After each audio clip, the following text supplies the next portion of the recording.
Let's go. No more nuts.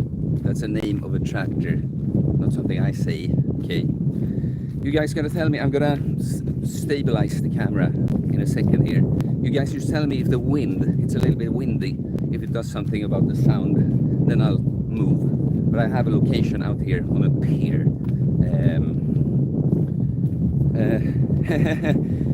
Maximilian. Jo, jag vet mannen, men du vet, jag orkar inte vara rädd och ängslig också. Jag kommer ihåg ditt tips om att dölja annan info, det kan jag göra. Men jag skulle låta det ligga ute, jag ska ta bort det, du vet. Men jag lät det ligga ute där bara för att bevisa. Du vet varför jag la ut det liksom, okej. Like the stream guys. Hit me up with some questions. I have a cool location here, out on a pier, do you call it that? But you can see, it's quite windy. Jo men tack Maximilian, uppskattar det. Uppskattar det. This might actually be awesome, this location. See, I brought, there's a risk of rain. Some good questions coming up, we'll take them. There is a bench, so I can sit down nicely. No, there might be some rain, but I brought an umbrella, and it looks like it won't be a lasting rain if there is one. It's like a skur, like we say in Swedish, you know, like a quick shower. Yo Wahi, I saw you. Hey, what's up? Always tuning in for the lives, this guy. Like, what are you up to? How can you always be here? Yeah, wow. I didn't expect it to be this good, actually. I'll just take a minute, set myself up here, and then I'll get to your questions, guys. Question is, do I sit here or there with the water in the background? I think I want to do this. Hi Tristan, 4843. Hi Shiggy Overload. Here, pretty cool. But as you can see, these clouds look like they could lead to some rain, but they also look like quite thin.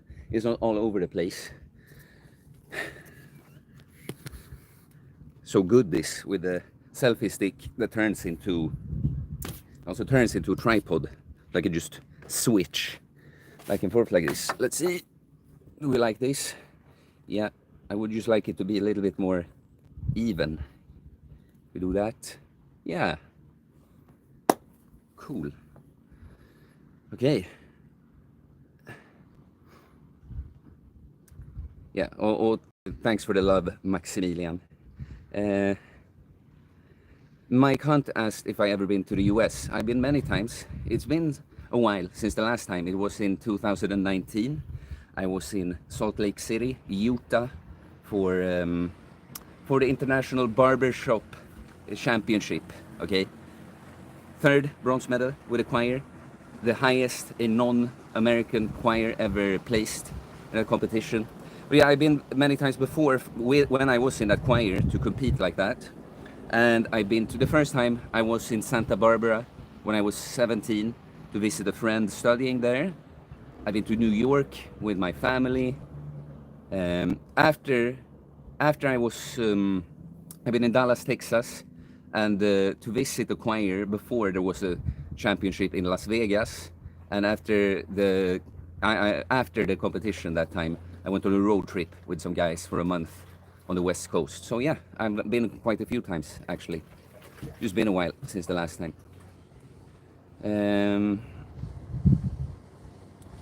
Maximilian asks, what is your favorite part about being a jacked and stacked Giga Chad? I mean, it's just being it. It's like, it's the entire package, right? The way you look, the way you feel, the way people respond to you, both positively and negatively. It's cool to have people admire you and look up to you and come to you for advice.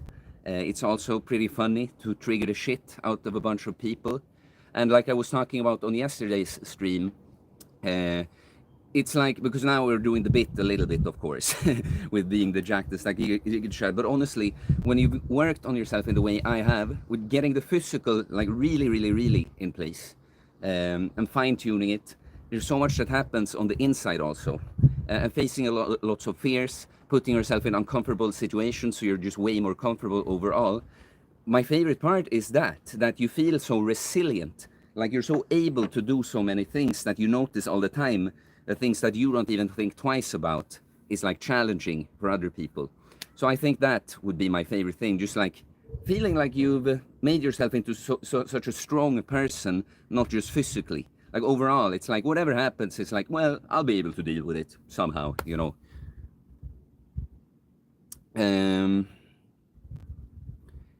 Yeah, I said hi to the guys.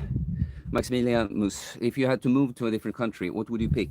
So I did live in Greece for a year, and honestly, right now, something like that. I'm thinking about it. It all depends on how things turn out with many things, you know. But I think living somewhere like Greece for a majority of the year and coming back to Sweden for the summer, because that's when it's the best in Sweden. And now these days, like the stream if you haven't, guys, please.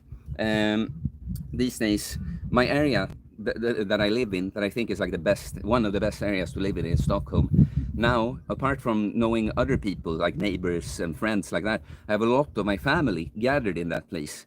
So I feel like it's sort of a base, and I do like it there. But probably Greece right now. It could change, but just with what I know right now.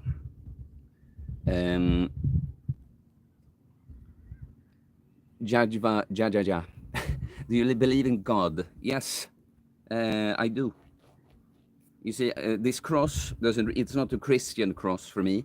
My friend Andreas gave it to me, and he said, you know, what did he say?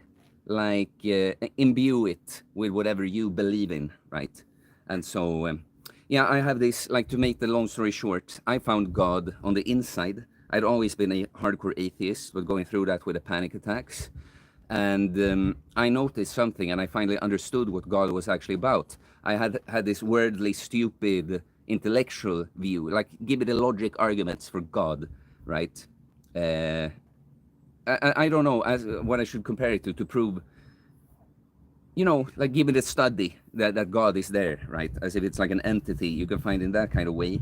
I mean, maybe you can in the way. Spirituality and science are getting closer and closer in certain areas. But the point is that I'm not a follower of any particular religion because of the way I found God. The way I see the religions are there different interpretations and paths to God. And so many Christians, Muslims, Hindus, Buddhists, whatever, I feel like it depends on, like certain people, their religion is just their ideology. They're just as stupid about it as any like communist or libertarian or whatever, right? But many, that's just the way like they were brought up, or the way they found God and the way they practice their spirituality.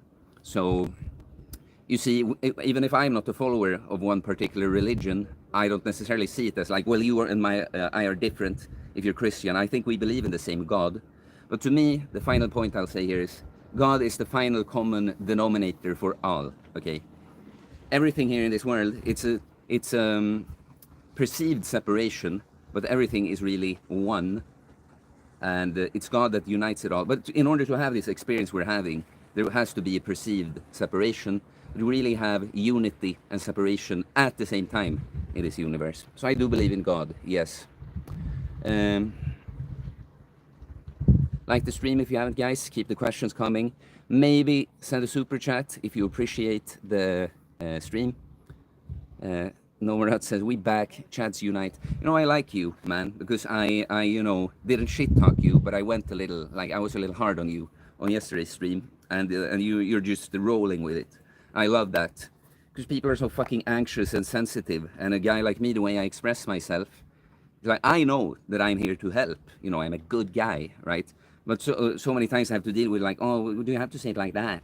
Or no, So I really enjoy guys that can just understand and roll with it.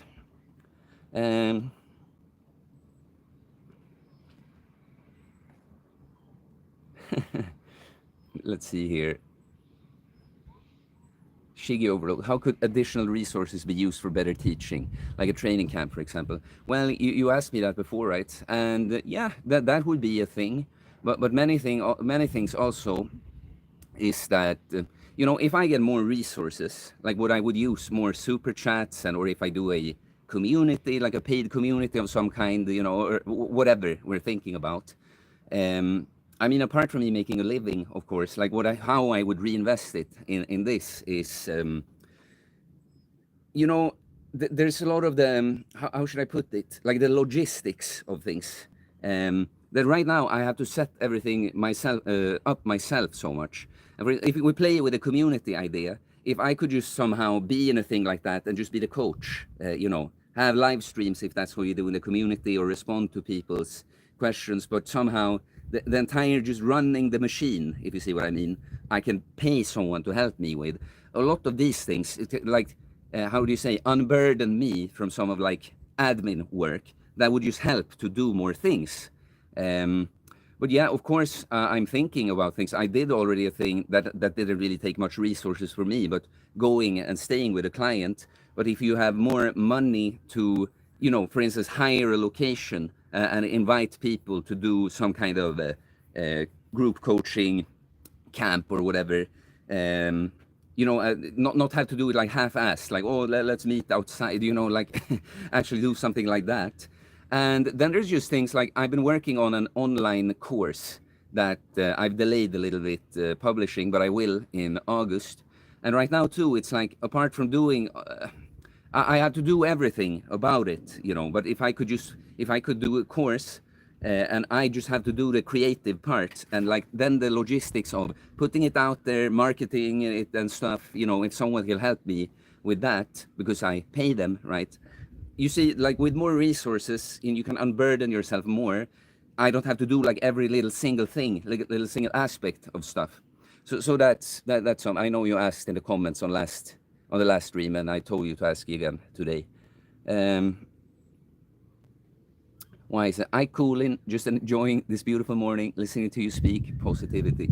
Yeah, I appreciate it, man. But I'm just saying, and maybe I just happen to stream at times that fit you really well. But I see you so often, you know, I like you're always positive. Shiggy overload. I always think these things could be very useful, but it feels like the mentality to throw money at a problem, which isn't really what solves problems. Well, it's yes and no, man. Some people, they really think that they can just buy their way out of their problem.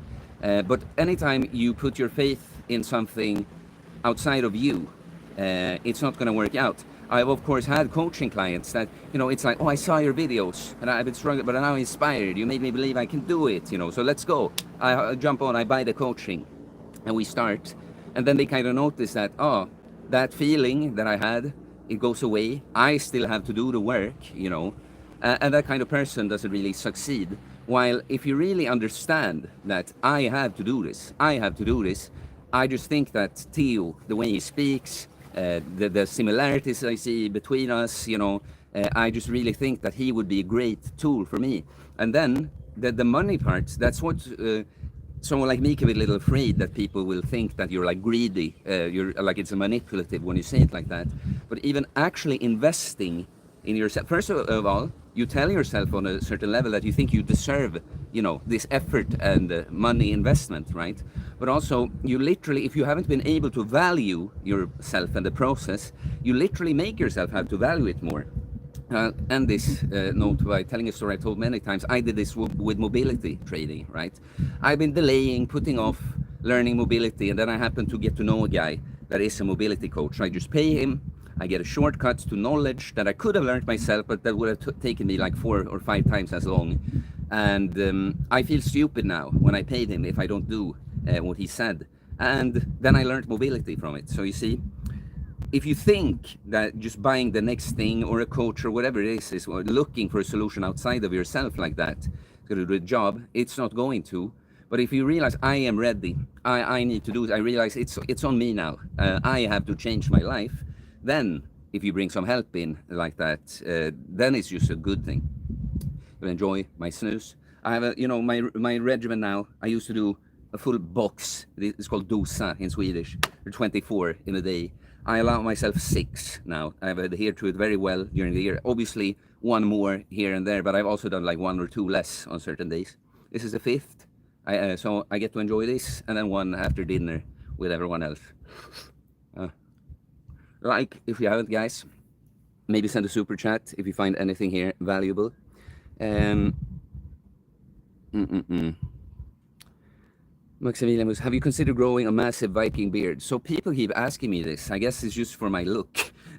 It's so funny because I've never identified much with a Viking thing. And honestly, it's not that I care. And I understand it's a positive thing, but it could actually, now I know Maximilian is Swedish, but it could actually be viewed as a little bit racist. Like, oh, Viking, oh, Viking. Because I've never identified strongly with the whole Viking thing. But yeah, I don't have a good beard. I've told you guys, it's when it is just a little bit of shade like this, that's when it maybe contributes to my look somehow. But if I grow it longer, it just looks like patchy and soft, a soft beard. You know, if it now enhances my facial features a bit, if I grow it more, I just like start looking like rounder from it. So I don't think so. I saw Miyahi. Hello. Hello, my man.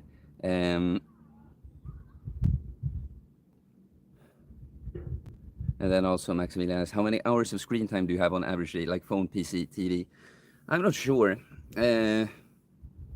Yeah, I'm not sure. Like when I'm here, it's hard to say. You know, it varies also. But obviously, because I work on the phone a lot, I have a decent amount. But what I usually try to do, like when I'm here, for instance, because I want to be social, like the stream guys, almost 3 times as many people watching as liking, you know, like. No, but because I want to be social here as well. And I mean, does this count as screen time? Me talking to you guys here? No, but what I try to do is like put off time. Like my mom wanted me to do stuff, like when I was, you know, getting back to some clients on the phone, and I'm like, just let me finish this. Let me get it out of the way, so I can put the phone away and be present. So in general, that's what I try to do, because I don't know. Off the top of my head, I can't say hours, but I try to really divide. You know, because if there's one thing I hate, it's talking to a person that isn't present because they're down on their phone. You know, so I try to get it out of the way, and then like the phone doesn't exist now. Put it on silent unless I know I'm anticipating some call or something.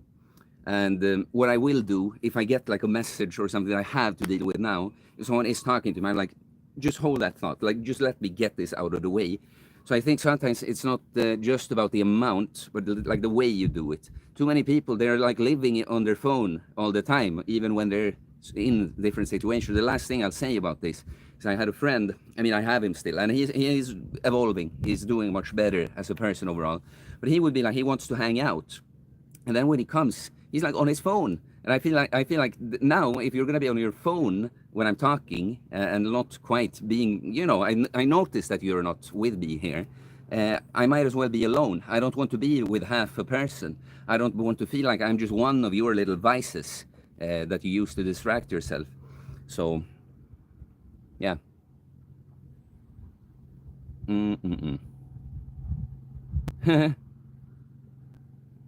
See, Maximilian said, I'm going to say hello, but just because I saw this, I put an image of you in a video I posted 13 days ago.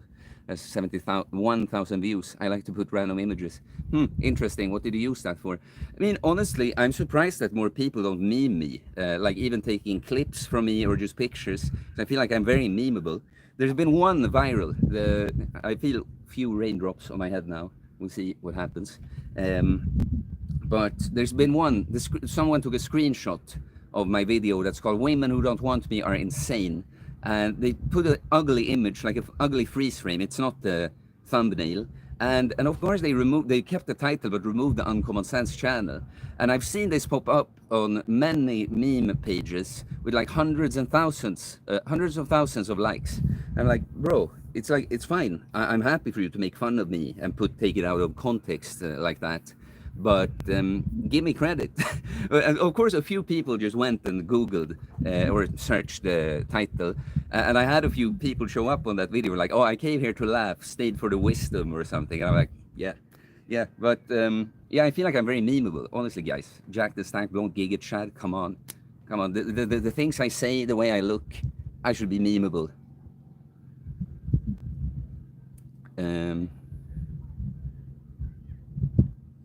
Shiggy overload. I think there's no place like home. People used to migrate a lot. I often think how frequent migration can make you more adaptable. Being a nomad sounds cool. I mean, I'm not talking about being a nomad. Yeah. I mean, no place like home. There are certain things. When I lived in Greece for a year, because there are certain things I do not like about Sweden, right? But it's not really so much about the climate. We talked about that on a stream recently too. It's more about mentality and people. I might look very Swedish, but I'm so not Swedish in my personality and way I am, you know. But living in Greece for a year gave some perspective. It really made me realize what things I do appreciate about Sweden. That even though we complain about certain things, like let's say public transport, compared to Greece, and it's like, okay, it's pretty good, you know. And like gym standards, not that I'm, you know, you don't need a super fancy gym to make gains, but if you're a nerd, of course you want good stuff. But like what's a fancy gym in Greece is like a completely average gym in Sweden and so on. Yeah. Oh, I have a dog, some people coming out here.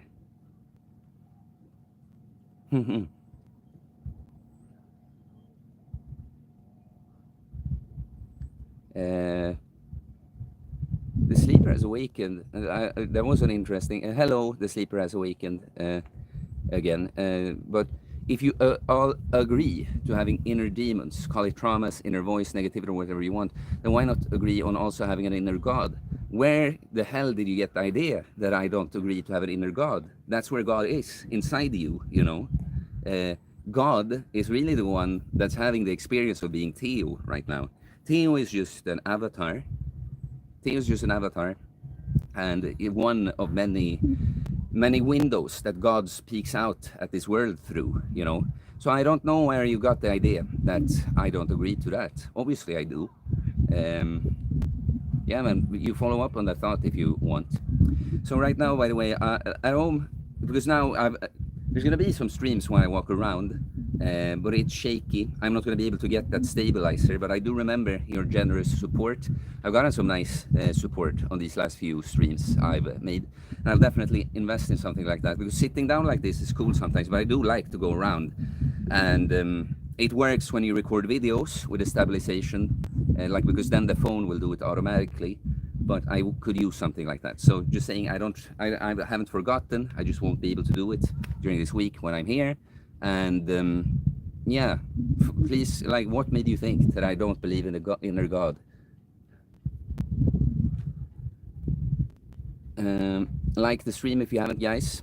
Maybe follow up on the, what was it called? The DJI Osmo Stabilizer Fund. Doug, 81.9 kg. Last time we chatted, I was 83.5 kg. Good, man. Keep it up. Tristan, 4843. Is golf worth it? Do you practice a lot? This is to make a point about the joking question that Maximilian asked about what is your favorite part about being a Jack the Stack Giga Chat. Do you realize golf is one of the things that I've never played a lot, but I played it for a long time. You know, I was introduced to it at an early age, and then it was never something I did a lot, but I have done it continuously since then. And I would say it was probably a few years from when I'm like, I don't know exactly, but a young adult. I'm still quite young, you know, but a few years with almost nothing. But when I hadn't played for literally years, and I came here to Gotland, because this is really where I play the real rounds, you know, I will go and hit some balls on a driving range sometimes. But do you realize I had my best round like ever after not having played for years, because I trained my body. I've gotten better flexibility and better strength and better connection to my body from the kind of training that I do. So I'm just a lot better at everything, literally everything that I do. So that's a cool thing. That's what I try to tell you guys, that when you work on yourself holistically in this way, it's like you become, there's not a thing you don't become better at unless we identify as being bad at something as being better at it. Like, oh yeah, I'm not good at sucking at stuff. But so golf, what I'll say about it, apart from that point, is that I think it's a great sport in the sense that you can both compete against yourself and other people. Right? You try to improve your handicap and yeah, you can compete against others. And the whole handicap system, as long as it's used honestly, it makes it so that you can compete against each other at your current level, you know. So if someone that is like worse than me, but they're playing better in relation to themselves on that day, they win, you know. And if you don't have a good day with a game, you know, the game is not going too well for you, well, then you're going to be out in nature, hopefully in good company for hours and walking around. So you see, I think it's a great sport, but the cons would be that it can be quite pricey. You don't have to have the fanciest equipment. That's just like this thing when everyone wants to buy all the shit, but they don't really train. They have the super serious equipment, but they don't really train. Same thing with golf. You don't really need the fanciest equipment, but it still can be quite expensive with some kind of membership fee, green fee, as it's called when you play on a course that you're not a member of. And it's quite time consuming. Like the round will take often 4 or 5 hours, a full round. And you also have to transport with lots of equipment. So those would be the cons. But I think it's a great game. What I'll say, the last point, is also for someone like me that has this sort of high performer complex, if you will, golf is a sport that I feel like I can quite enjoy without having to be the best at it, you know. Yeah, no, so I definitely like golf. Gonna try to get, we're gonna have a competition, local competition here. Gonna try to get, apart from that, one more round in. But I had a great round last time. I did 5 pars, 1 birdie, and I got 40 points for the one that knows golf. That's good. 36 points. Then you go exactly at your handicap. So 37, 8, 9, 40. I'm like 4 strokes better than my handicap.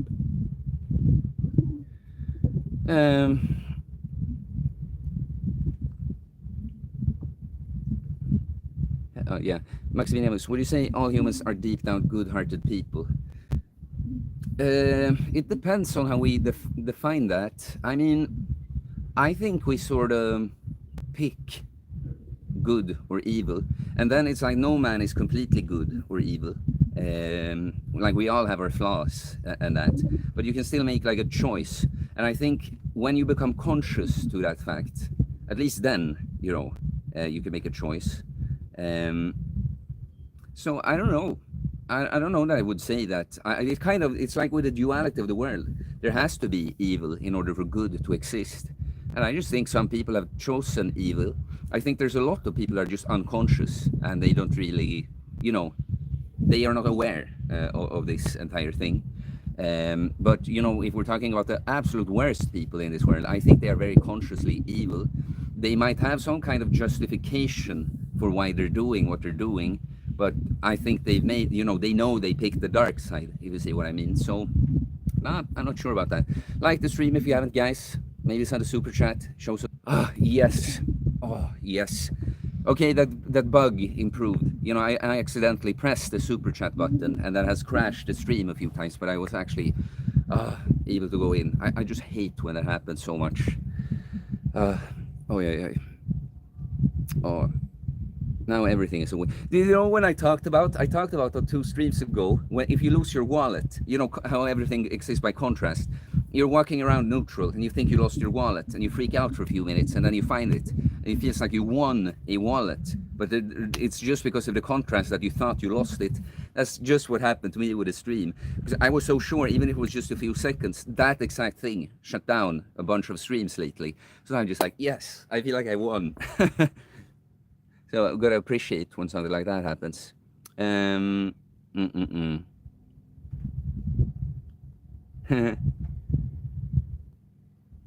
Let me just follow up on Sleeper has Awakened here before I go to. No, I didn't mean it as you don't agree. Just suddenly hit me that if we have inner demons, then we also have a God expressing through us. Yeah.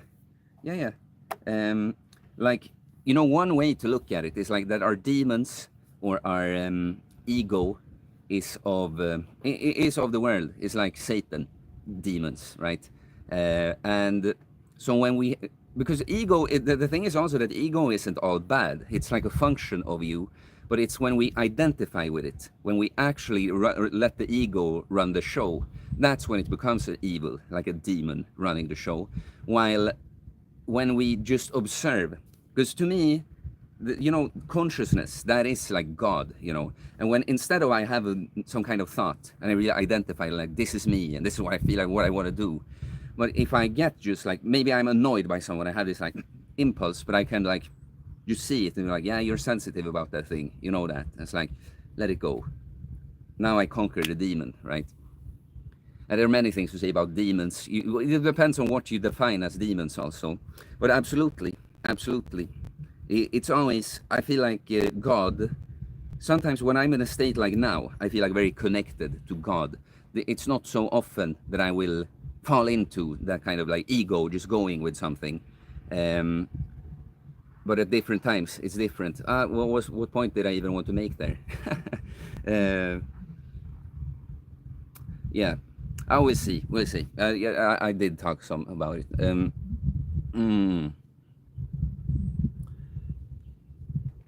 Shiggy Overload. What do you think about legumes, cream, and dried spices like curry and dried herbs for nutrition? I mean, legumes, cream. I'm not sure about how you're grouping them together there. Legumes, cream, and dried spices like curry and dried herbs for nutrition. I'm not really quite seeing the cream, how that comes in there. Not a huge fan of legumes and stuff, like it can give gut problems, but I'm also like, just because I don't evolve it in my diet, really. I mean, that would be if I ate at a restaurant or I'm served something. But like, there are many foods that I don't regularly keep in my diet that I'm not necessarily against. And it's always the thing, guys, if it works for you, if you're eating these foods and you're feeling well, you're reaching your fitness and fitness goals and you feel healthy, you don't have gut problems that like I said, like why should I say something about it? Yeah, no, I don't have a big opinion on curry. It's like, well, do you enjoy it? Eat it if you handle it well. Not all that many thoughts about that.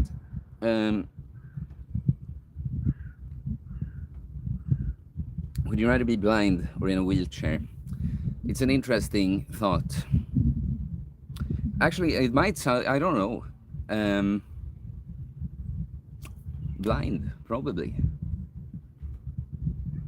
Be blind bodybuilder. I've thought about both. Like, how would that be? Like, I try to, be prepared. Like, when I, like, for instance, actually, literally, when I was heading here, I see this guy in a wheelchair who is, cerebral paralysis, or how you say that, paralysis. I don't know how you say it in English, but yeah, he's all, no muscle on the body. Someone is pushing him around in a wheelchair. When I'm in my shape that I'm in, and also when you sometimes talk, every man can get in a certain shape, because it's true for like the most people, right? That actually most people could build a strong, healthy, capable body, but then you see some people that just literally actually don't have the same choice. And I always try to remember then how grateful I am that I even have the opportunity, and think about what would I do if I ended up in that position. Obviously, I wouldn't get the CP. I can't just get that out of anywhere. But let's say I'm in an accident and my legs stop working. I've already thought about that. That obviously, just because I've thought about it doesn't mean that I would just be happy to lose my legs. But if I ended up in a wheelchair, I would just have to get twice as jacked in the upper body, right? If I turn out blind, I mean, I think it would adapt quite a bit. It would definitely still be able to train. I just probably have to pick a bit more stable options with certain things. Yeah, if I have to pick, I think blind, honestly. Because then it's just that I can't see, but my body's doing well. Yeah, I go with blind. Preferably, I keep both my legs and eyes. Like the stream if you haven't, guys. Reminder, super chat if you find anything of value here and you feel like you can afford showing some support. Maximilianus, I was trolling people. I said like arguing as how you learn and grow, and showed an image of you while I said that. Also, I think it's inevitable that you will become meme status soon. Yeah, please guys. Do you know that I would appreciate it so much? these are things you could do apart from super chats, like on these streams, for instance, if people would go through them and do timestamps for different questions, that would be helpful. If someone would like from a stream to take out clips and post, or give me to post, that would be helpful. Just do little memes that can be viral that somehow just give me attention, that would be helpful. So there are so many things that you could do to help, if you feel like you like what we're doing here, and you want to help out with something. Also, some people would just find that a fun thing to do, right? So, yeah, so I feel little raindrops, but it's not too bad, and I don't think it's gonna get much worse. Danny says the women don't want me are insane time. They went all over X, very memeable. Yeah, I mean, maybe I should lean into that kind of thing more. But like when I'm feeling the way I'm doing now, I think that's all fun, But it is. I always say it, guys. It's intense having a following. Like me, that at the core is a sensitive person. When you feel like people get a completely wrong idea about you for certain things. Like right now, like I said, it's easier for me to just let it. I'm kind of bulletproof right now, but I'm not always in this state. So that's the only scary thing about stuff like that. But because the point is, like, maybe I should lean into that kind of thing more, which I do to a degree already. Like, I'm a giga Chad narcissist and stuff, but maybe even play into a character a little bit more. Because the video about the giga Chad narcissist, I'm actually quite chill the way I talk, but in the women who don't want me are insane, I don't remember, but I think I go in for like I'm talking about how stupid women would be to reject someone like me. Do they really reject me, or do they know that they don't stand a chance? They don't have a chance. Honestly, actually more than ever this year, I've felt like extremely attracted to women, like that kind of attention in particular.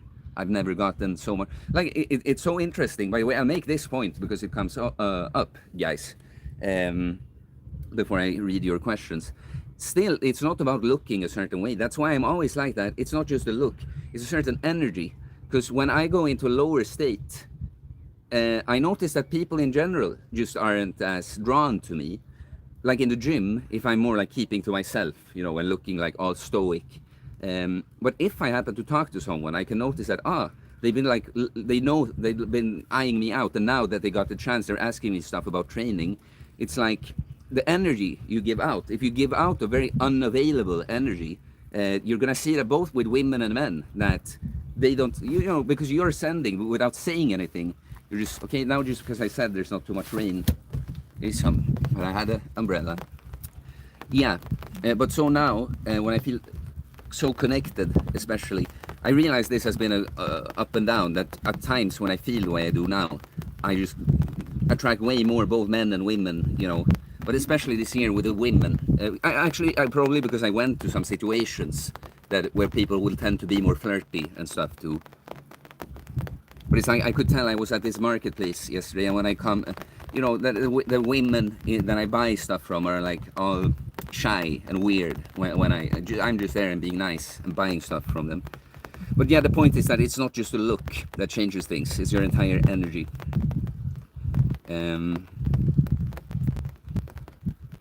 Let's see. Yeah, Maximilian said that. I think you should make more titles with women in it, even if it's not fully related. That way you can bring people in for the meme, but make them stay for the advice. If there was a title like "Women Ruined My Life," and you ripped in the thumbnail, I bet it would get tons of clicks. Yeah, but I've talked about that, and like that's why that video even exists. It was my old video, what I learned about women from being ripped, or what being ripped taught me about women. And then that got viral, so I did a follow-up video 4 years later that I knew, because I linked it in the pinned comment. It's called like "What Women Think About Muscle," because I knew it's also going to show that shit, this guy has been at it for all this time, and he's he's like developed so much throughout the years.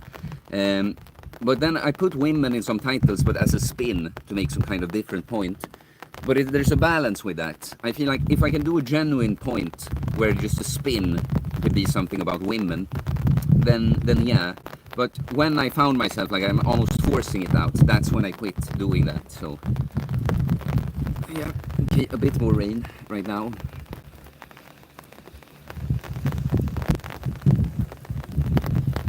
Shiggy overload. I think wisdom in an anti-meme is memes are predictable patterns. Wisdom is something very specific. But there could be wisdom in memes too, man. Never be black and white, non-dualist. There can be stupid memes, but there can be memes that point to something larger, something that can't quite be put into words, you know. That's why certain images and stuff get so viral, because everyone gets the thing in it, you know.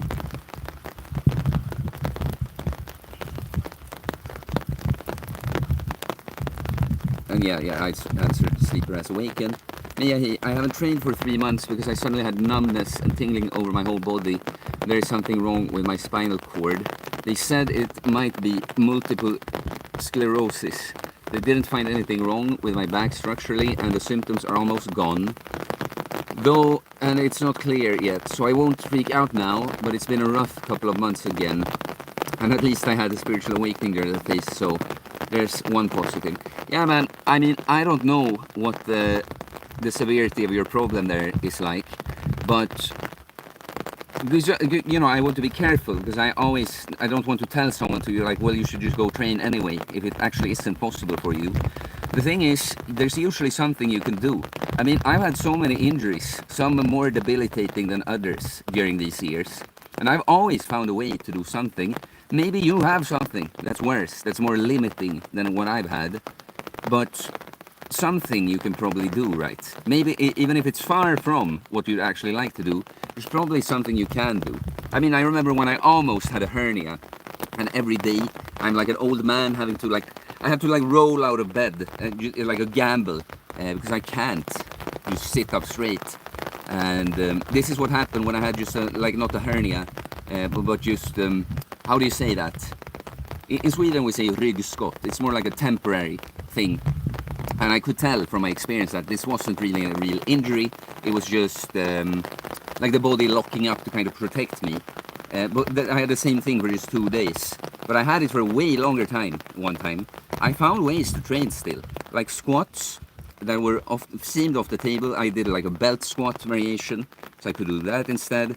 I took out any row that put pressure on the lower back, like chest supported rows.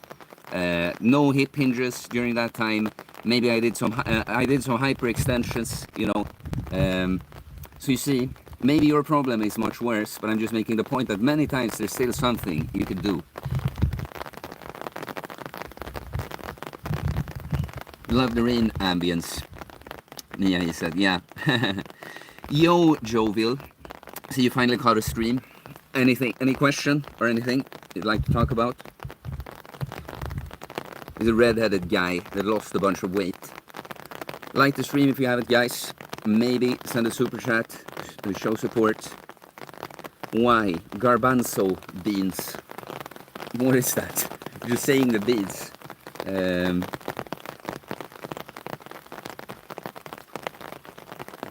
And Maximilian says, I think you should play into the meme 1000%. Like in the beginning of a video, you flex and say, this is what a god looks like. People who watch it to the end will understand your message. Yeah, I mean, I still feel like, you know, it's the minority who doesn't understand is always very loud. But I feel like most guys understand me. But still, you know, it's always a balance. Like, how far do you want to go? How much do you want to play a game like that? What I'm saying is, what it is like for me with a thing like that is that I can consciously choose to play into something like that more, but it has to feel like it's authentic, even if it's playing something up. It's still like real. I don't want to be the guy like I'm just gonna be controversial for the sake of it, for instance. But if I know there's like this is something real that I want to express, that I know I can have a controversial like spin or intro or something on, yeah. So I always look for the balance with that. But just talking to you guys now, I feel like maybe I should like lean into it even more.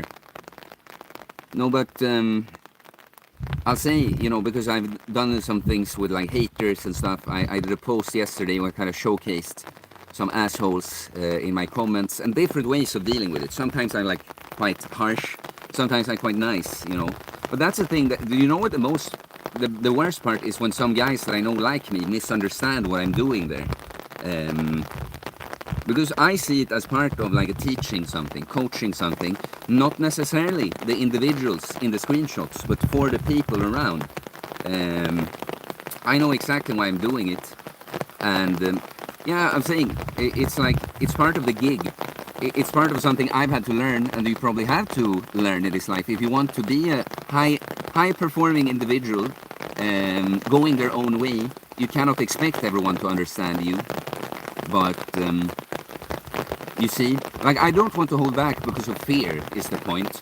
But I also don't by accident want to play into something too much and have people, the right people, not vibe with it, you know.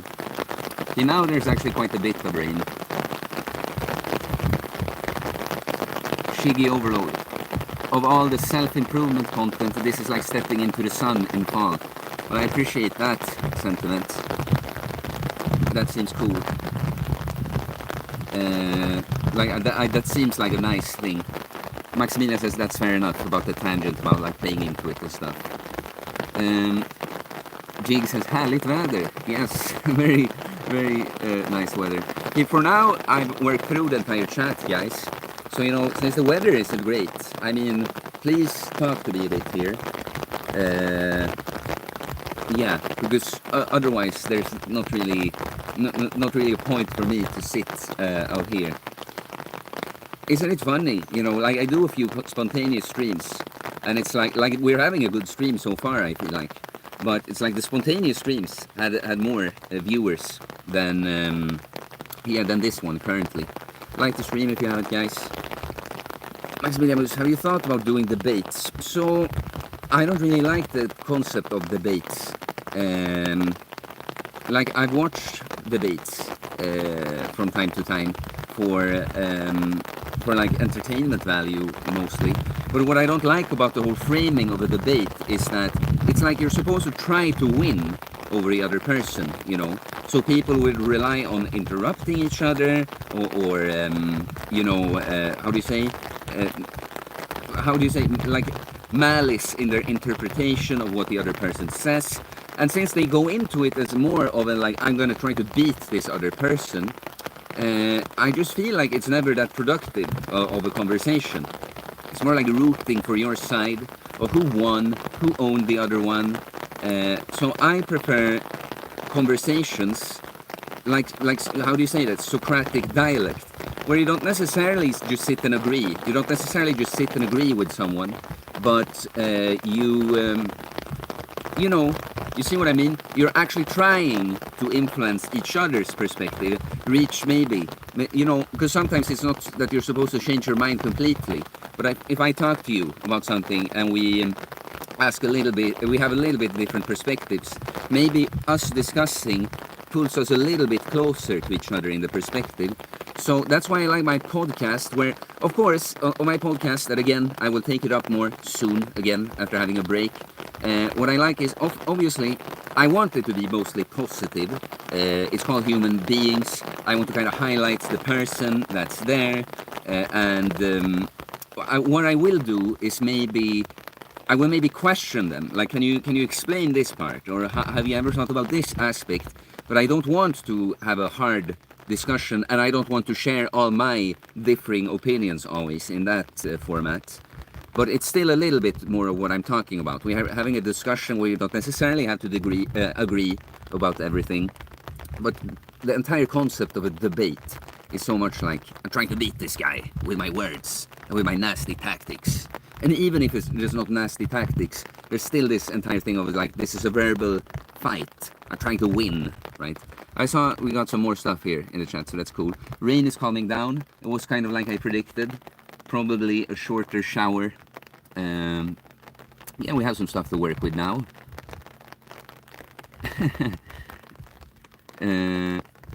Jovial, I got nothing. Just got home from a 5-mile hike. Well, that sounds like a nice day. JZ Davis, how many back exercises do you do in a day? How many is too many? I mean, you make it sound with the way you ask like I train back every day, but I'm gonna assume you mean on like a workout when I train the back. How many is too many? That's also, there's not one answer to that. That depends on for who, that depends on how intense you go, that depends on how often you train your back. There's nothing like that. So what I will say is, in my current split, which is if we start with Monday, it's upper, lower, misc. That is, it's what I don't know what to others, like, so neck, for instance, but it could be forearms, has been calves, has been abs, stuff like that. And then I have a push-pull, legs again, and misc again. And so it's on the upper day and on the pull day I train back. And on the upper day I have two major movements for the back, often one vertical and one horizontal of some kind, 2 to 3 sets of each. And on the pull day, I mean, there's quite a bit more, 3 to 4 like bigger exercises, maybe like three actual multi-joint movements. Like, if I go through what could be like a pull workout for me, it could be, you know, some kind of, like, let's say just a seated row. It could be some kind of pull down or chin up. Then it could be a more of a wide grip row to get a bit more upper back. Could do some kind of pullover exercise. And then follow up with a couple of curls and maybe a reverse fly sort of thing. But this is quite a meat. I often do 3 sets, 2 to 3 sets each exercise, but that's quite a meaty workout, you know, because I take all my sets to failure too. And then the last thing to say is that I do Romanian deadlifts and deadlifts on leg days, and those will also train the back. I just feel like the back muscles are some of the most like tough ones, and so for me it's always worked out well to do it like that. I also think it's because when you work your back on like deadlifts, it's mostly static work. Instead of like pulling muscles, it's more like resisting falling over. You're just stabilizing, keeping yourself upright like that, right? So there, you know, when you ask the question like that, there's no one answer to that. So I just share some thoughts about how I train back.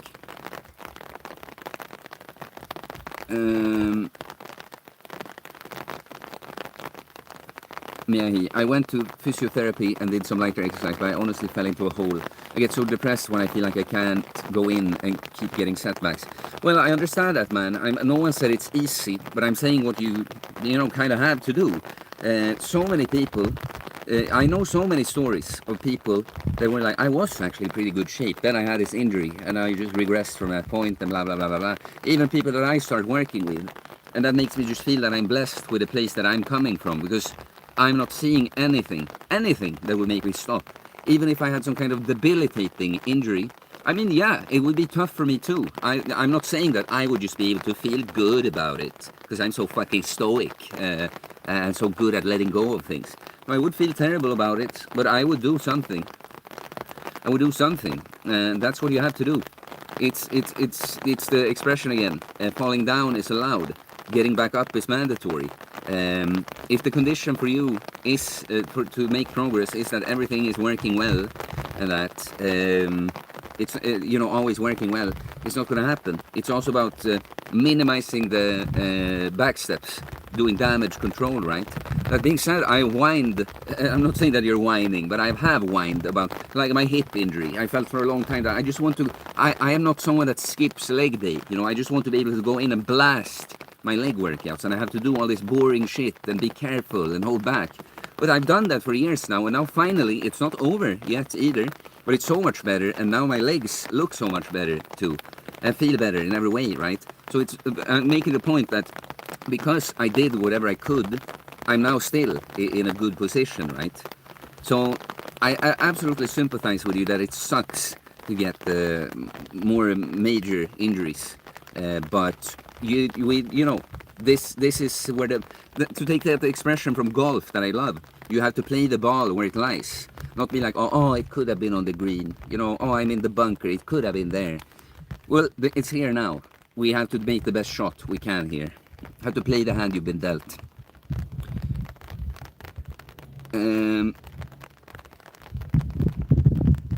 So a Swedish guy says he has a question, and then strength training and eating maintenance calories at the same time, while you sometimes fast, with a goal of burning fat but keep performance and performance basically.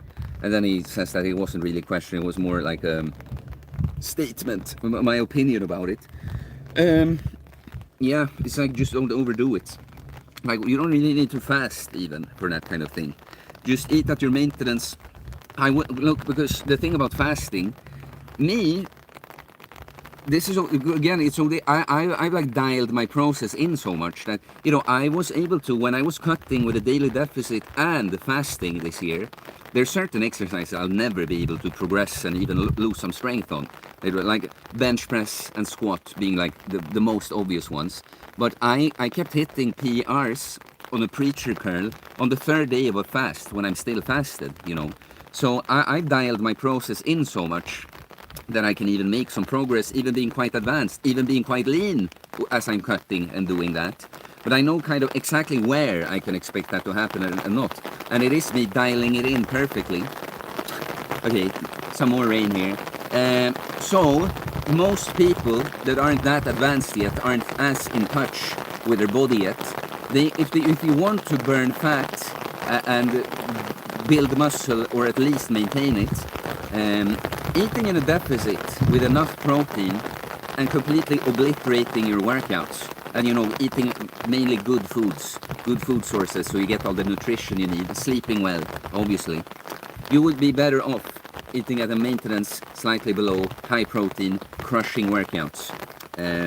Fast could enter the picture, but also that's the last thing I say. Even me, when I manage to do this, I consciously don't fast too often, because I know if you fast too often, fasting is great, you don't really lose muscle, but it just puts a dent in anabolic processes, obviously, if you fast too often. So I did my fast every other week, not even on a weekly basis. So yeah, I hope that's helpful. Like the stream if you haven't, guys. Would be cool if I got at least one super chat on this stream. I would appreciate that.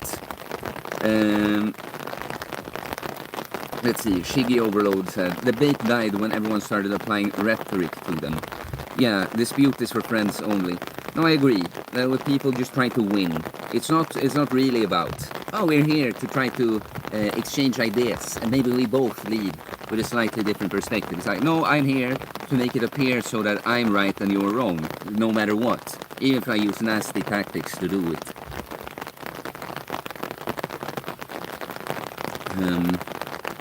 Lotus Island. Hi to you. Do you ever utilize fasting for autophagy, HGH production, or have any thoughts about it? Well, I mean, I fast, so I have no choice but to utilize it for that. That happens when you fast, man. So that would be my thought. That's the entire thing about fasting. It's one of these things that when you master it and nail it and understand like how often to implement it and how, it's like almost too good to be true. It's like, yeah, you can lose weight at a rapid pace and you can get this anti-inflammatory effect from your body. Get some from the autophagy and growth hormone. I'm sure both of those help with like skin quality and stuff. So yeah, that's what one reason that I use fasting for cutting now, since I don't even want to do anything too aggressive with fasting, one reason I use it is to get all these things that you're talking about and more. The anti-inflammatory effect too. I described it once that, you know, when you've been bulking, I bulk, I get better and better dialing in my process. I never really overtrain in any major way, but still, when you've been eating more, consciously putting on weight and driving numbers up, even if you don't have like pain or injuries, there is some wear and tear, you know. You feel like there's some like build up in the joints, they're not quite as smooth, and a little bit of tendonitis here and there. And so when you go through this period of doing all the fasts, afterwards suddenly I feel so smooth on the inside. It's literally like I've taken the car to the shop and just put new oil in it and stuff. Like I hit the PR on a pendulum squat like at the very end of my cut, and it didn't feel like because I was stronger, it felt like because my knee joints were just so smooth, there's like no friction there. So that would be my thought for that yeah, I utilize it for those reasons, but it's just, it has to happen that way. And being an optimizer the way I am, it's like there's a little bug, you can see there's a little bug crawling on my screen. Yeah, I cut using fasting, but I also consciously use fasting for it because I'm gonna get some of these benefits at the same time. Like the stream if you haven't, guys. JC Davis. Yeah, I like to do 4 movements for the back, 2 sets maybe, 3 plus a deadlift. Yeah, I mean that's probably good. Shiggy Overload. Does anything change in training for 50-plus-year-old people? Some people in my life that fit this age showed interest in training. I don't want to tell them anything that injures them.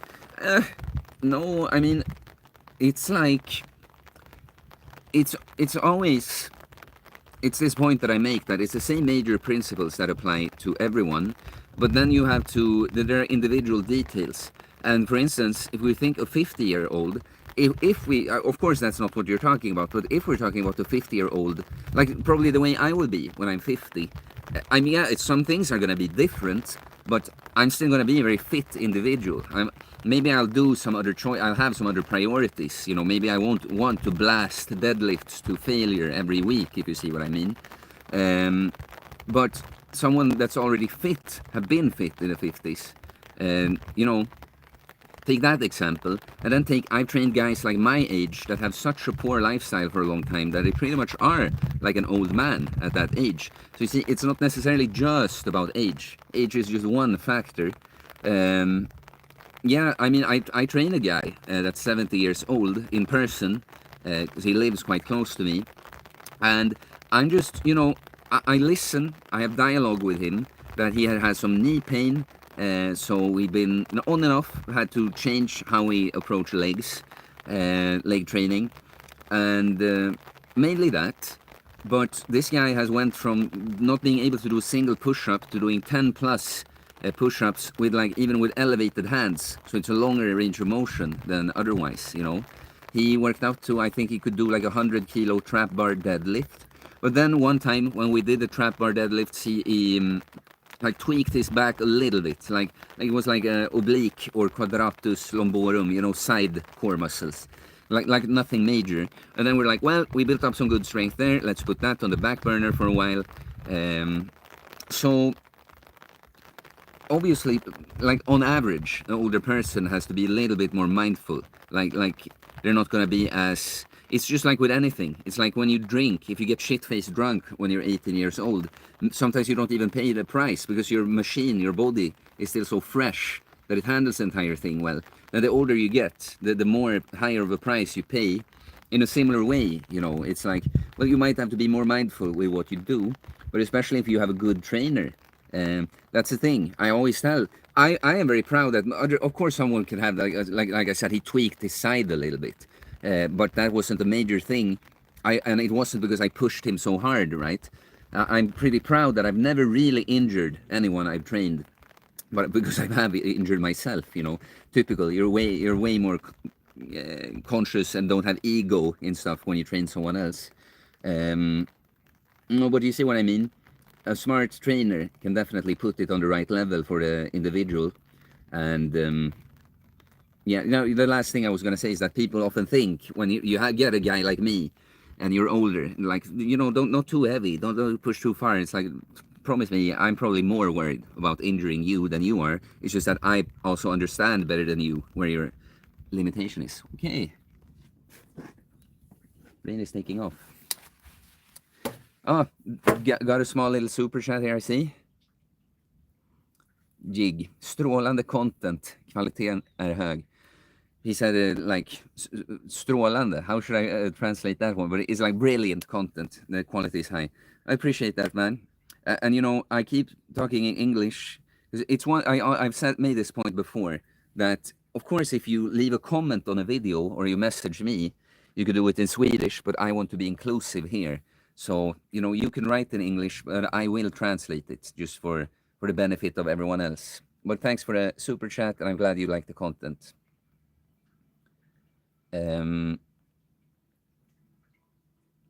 Miyahi, I am whining a bit if I'm honest, but there's no comparison to my old self. I'm coming from a place of being a severe hypochondriac back in the day, like pretty extreme. Now I realize that I can see this as an exercise to stay strong mentally.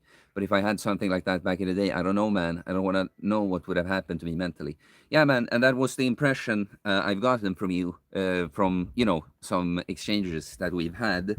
I remember, for instance, when you talked about like me being barefoot out in the forest, that, you know, you wouldn't want to do that because of ticks or something. Like, bro, like, you cannot live that way. You cannot be afraid of ticks going out in the forest. You know, we didn't always have all this comfortable buildings to be fully clothed in all the time.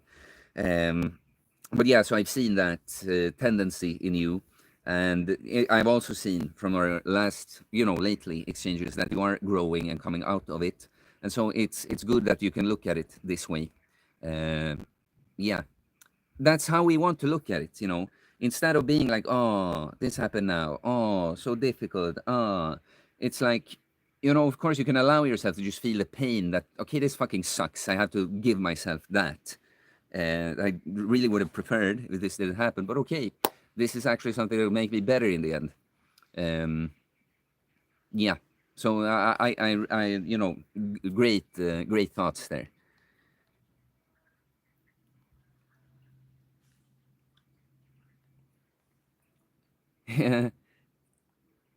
Yeah, yeah, he said, I spent my whole teenage years thinking I was suffering from every terminal illness on earth. And when the anxiety was gone, I actually got some not so severe diseases and chronic shit, but it's not bothering me anymore. I can deal with most of the stuff now, and I'm good inside my head. Well, that's awesome, man. That's great to hear. Tyson Bell, starting my trail run. Can't send you $5. Don't know my password at the moment. Thanks for the stream. Well, yeah, I'll remember that. I'll remind you the next time. My $5. Um, Again, we've run out of stuff in the chat here, I think. Because I was prepared, especially today, to stay around a little bit longer, guys. We've gone for 1 hour and 6 minutes. I was thinking 2 to 3 hours, but gotta give me some material to work with. No, I'll say this: I slept. For, finally, got some good sleep today or tonight. Today also, actually, I'll tell you. Like, so I way underslept before coming here, like 3 or 4 hours on the night. I didn't sleep on the boat as I had planned because I was all into doing some work. And then I slept just like 5, 6 hours the first nights I was here. So get this, I feel the exhaustion building up, but I'm really high on like spirit energy. Um, and then today, like last night, I actually got a chance to go to bed earlier. I slept for like 9 hours, which is like I can never do that this time of the year. So it is a sign of being like way underslept. I went to hit a workout just short for neck, back in front, as I call it, pressing save on the neck gains. And then when I got back, I had planned to do a video, just go to a nice location, not stream, do a nice video to post in the week. But then it started raining like crazy before, nothing like this rain. And I felt so tired still, even though I slept so much. So I was just like, well, I'll just go sleep a little bit more. And I fell asleep for another 2 hours or so. And now I've been in almost the opposite mode. That I'm still, in a high state, but it's like, oh, now I finally feel physically recovered. But I'm like, it took time when you sleep like that to like get out of it. So yeah, that's the thing about sleep and recovery. Still, no one said anything, guys. We have 22 people at least here because I know that number isn't trustworthy. So, guys, give me something to work with if you want the stream to keep going. Because, like I say, I'm in a good mood, but I'm not going to be pulling nice points out of nowhere to talk to you about. You gotta help me with this. I would love to get to a level with following and streams that is, I can just count on it being like, that it's not about like, oh, let's finish the questions and then I go. It's like, no, I have to go now. They're just too much. We just love that. Would love it if I can't prioritize things. So you have to send a super chat for it to be prioritized. Not only for the that effect that, okay, I get more super chats then, but that would be that would signify a clear higher level of engagement, right? Because right now it's really the super chats. It's just for people that want to support, not like a way of like being prioritized. Of course, you will be prioritized. Yeah, like the stream if you haven't, guys. I mean, if you're not gonna talk, it's like I feel like I have to go somewhere and make something happen instead. See, now the sun is even coming out a little bit. That's the weather here on Gotland. I guess I get the feeling sometimes. I'm gonna answer your question because I got one now, but I get the feeling that it's not only the coaching or educational aspect of my content that people want. Because I know many content creators that I've watched it because I know I like what I can learn from them, but I also kind of like their energy and presence being in it. I do get the sense sometimes that some people on the streams just like to have me here, even if I talk about complete bullshit, you know. And that's fine to a degree. I always said that because, you know, natural hypertrophy makes this point about the parasocial. That I do not want people to follow me just for that reason. Like, well, I like Theo. I feel good watching Theo stuff. I never ever do anything about the stuff that's actually talked about. I just like being around. But I want there to be an aspect, especially in this world, when many of us feel like, where are my people? Where are all the, I'm unusual, I'm uncommon, if you will. Where are all the like-minded people that we can get, you know, not, like I've said before, not the parasocial, but just social aspect. I think that's one nice aspect of it. But that still takes for you to talk a bit more, though. So there was one, right? Strength workout in the morning or evening. So definitely in the morning. There are multiple, and I see I get another here. I got a good one here, it seems like, after this. But I answer about the strength workouts first. First of all, in the course that I'm going to release in August, there's an entire regimen. Did you delete your message, man? It looked like a good one. Like, rephrase it or something. Please ask me again. It seemed like a good one. The strength workouts, morning or evening. So in the course, like for me, it's about the entire structure of your day. And I often take the example, like for anyone, I train in the morning. Like I did this morning too. I love to train in the morning. But imagine being a 9-to-5 worker, because I've worked with people like this. So you work all day and you're tired, but now when you finish at 5, now you have to go to the gym at rush hour with all the other people in the same situation. So maybe what you want isn't available, so you either have to make worse options or you have to wait and you spend too much time there. You get home late and you have to eat, and now you feel like, oh well, I need to get some downtime, you know, watch some episodes of this TV show or play some video games or whatever you do, right? And then you stay up a bit too late doing that, you undersleep, then you're stressed, you gotta get to work, you're tired, and this is the cycle you're in. Now, what if we change it so that you go, the first thing you do in the morning, you go hit the workout, you elevate yourself, you start the day with a win, so you're happy just from that, like, yeah, I'm getting after it, you know, but actual physical modulation of the state, you gotta turn on the sympathetic nervous system state, you gotta be more excited, you know, after that. Then you go to work, go through with your work day, and now when you're finished at work, you're just done. Now you're just done, and you can do whatever you want, and you can go to bed on time and repeat this good pattern. So I really like it for that reason. But then the last thing is just that if you train too late in the day, that's when you don't want to turn on the sympathetic nervous system, because you're going to have a harder time to wind down and sleep. So definitely, you know, depending on your schedule, I just would recommend in the morning many times. It wouldn't technically have to be in the morning. If we're just talking about, you know, not training in the evening, it could be in the middle of the day, but definitely earlier in the day. Okay, let's see now. Shigi overload, biggest source of will for you. I mean, there is one. I have one aspect in me that you can call it ego, you know, but I really want to be fucking good. I want to be better than other people, to put it in a way that some people wouldn't like. But it's not from a place of looking down at other people. It's like, because it's just a way of measuring how far you've come, you know. If you see that I'm way ahead of other people, the average, you know, then it's a bit more rain. You know, you can actually, it's a way of measure how good you are at something, but it also puts you in a position to be more of a leader, someone that helps bring people up, you know. So it's both my personal just ego that I like to be good. You know what guy doesn't want to be the hero? You know, that fucking guy, the guy, you know. Here are the gang of guys, but he's the guy, you know. Who doesn't feel good from being that? But then it's not just about that. It's because it's not, for me, it's not just like just bow down to me and praise me and tell me I'm the best.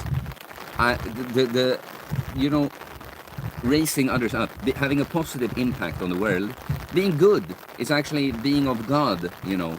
Like, because you can do that on different levels. It's just not just about fitness and stuff, of course, but having a positive impact on the world.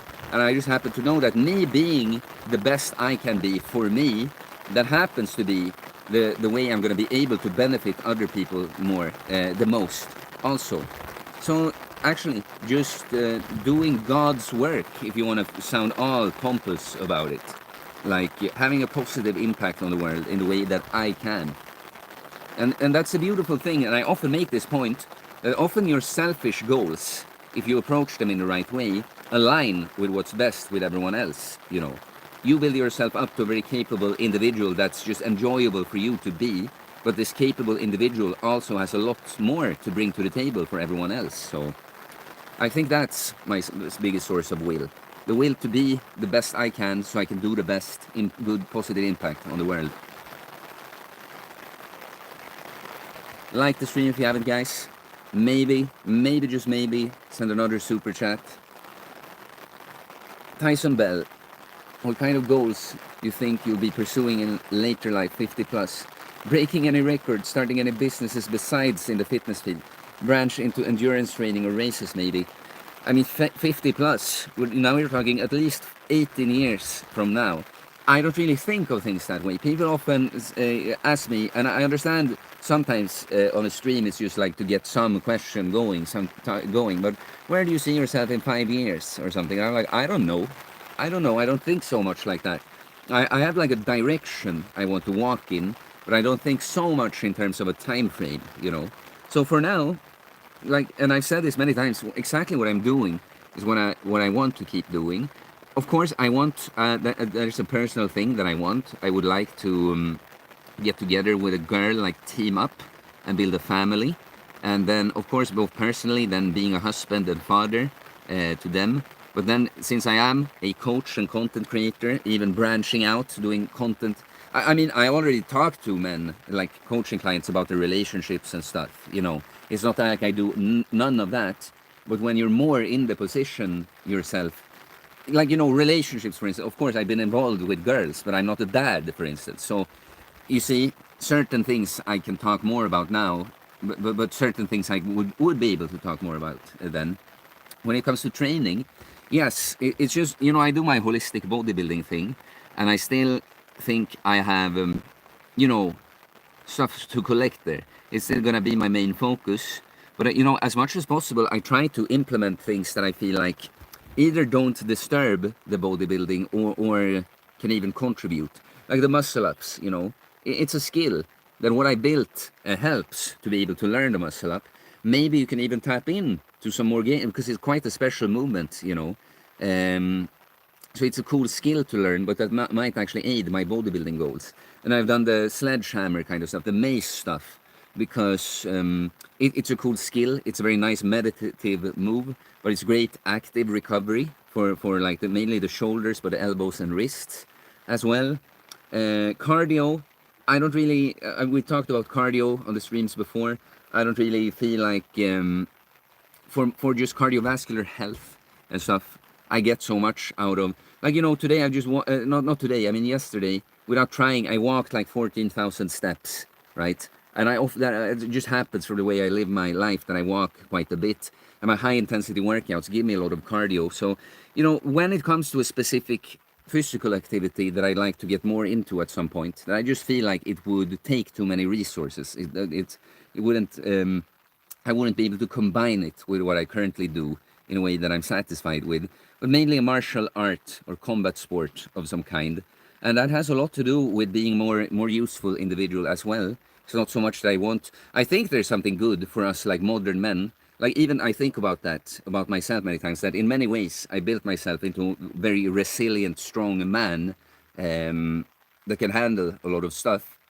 But again, still, I'm born into this gay-ass, super comfortable world where I've never really had to, like, fight and protect people or something. But that could, of course, happen if you're in the wrong situation at the wrong time. So the first point is that I think it's good to get to embrace that sort of primal aspect of being a man, to fight, physically fight, but also actually being more able in defending yourself and others, which it's, you know, since I am strong and flexible, I have good reflexes and everything, I still think, I guess, just like a random person, I do pretty well. But I definitely, if I meet someone that's a trained fighter, it would be way more. I would not have any advantage there. So that would be the main thing when it comes to that. Business, like I told you, just branching out with uncommon. It's already quite holistic, you know. So I mean, I could probably come up with more thoughts, but that's it for right now. Uh, there's a funny question further down. But there, he restated his question. Hamza, how can I beat my unhealthy lifestyle that is caused by a diagnosed childhood trauma? I work out and eat healthy, but the past is still hunting me. But you say, how can I beat my unhealthy lifestyle that is caused by it? But you say you work out every day and eat healthy. So the way you phrase it, it doesn't sound like that's the problem. Um, I mean, what I always say is that, because that's what people think sometimes, that, you know, I didn't overcome my trauma by starting to train and eat better. That was just part, you know, a huge part for me was this panic attack phase when I just had to face so many of my fears from trauma, go against what my nervous system is telling me. You're being abandoned and unloved if you do this. You know, you're gonna show yourself as a freak. People will leave you. But I had no choice but to face it over and over, and see that my fears were not true. So I uninstalled a lot of that poor programming that I picked up. And then just I wanted to put myself in a better position to not, but I was already feeling so much better on the inside, right? Still worn out from the poor lifestyle.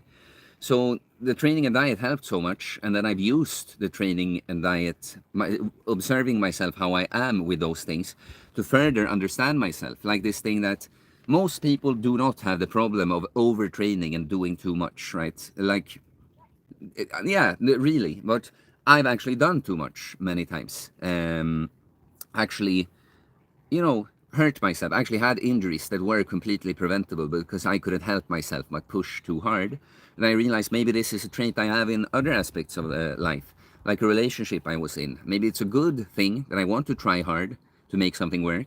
But if I do it to a point where I just get damaged and it doesn't actually work out, then it's not good. And then you think about where does that come from? You know, you can go down that line. But you see, and what I say about the training and diet and the healthy lifestyle is that upgrading the hardware just puts you in a better position to install better software. But of course, if you were like, I don't know, abused as a child or bullied in a very terrible way or something like that, you cannot just think that going to the gym and eating better is going to address that. You're going to have to, it looks in many different ways, you know. Facing fears is a big one. Going against your, like proving the not so helpful beliefs that you picked up throughout life. Oh, it's good again here. Yeah, disproving them by putting yourself in positions that you're forced to have a different experience. You're afraid something will happen, you face it, you see that it didn't. Now you get closer to your authentic self again. But then, of course, just reflecting on why am I a certain way, you know? Like me, for instance. I've learned to put others' needs before my own and feel like I'm bad if I don't, because I was brought up with an autistic brother and always told that I just kind of have to take shit because, you know, he doesn't understand as well. You're the strong one, pretty much. And I only ever get attention when I don't do well. I don't get enough attention for positive things. So someone like me has learned that I am terrible if I'm not perfect. When I'm perfect, that's not even good. That's what it's supposed to be. Everything less than that, I'm bad now. And also, I should, since I am a stronger person, I should just sacrifice my needs for other people. And then when you realize that, you have to realize that you cannot live like that. Then you have to, even though it feels uncomfortable, like I still feel it's uncomfortable on YouTube. So sometimes when I will say things, I will trigger someone, they will misunderstand me. So sometimes there's a part of me that wants to be like, oh, I didn't mean like that. Or like, oh, you know, oh, I feel bad now that I made this person feel bad. But you have to just gradually understand yourself, go against the programming that you picked up. So you gradually install better software. I hope that was helpful to you, man. Hamza.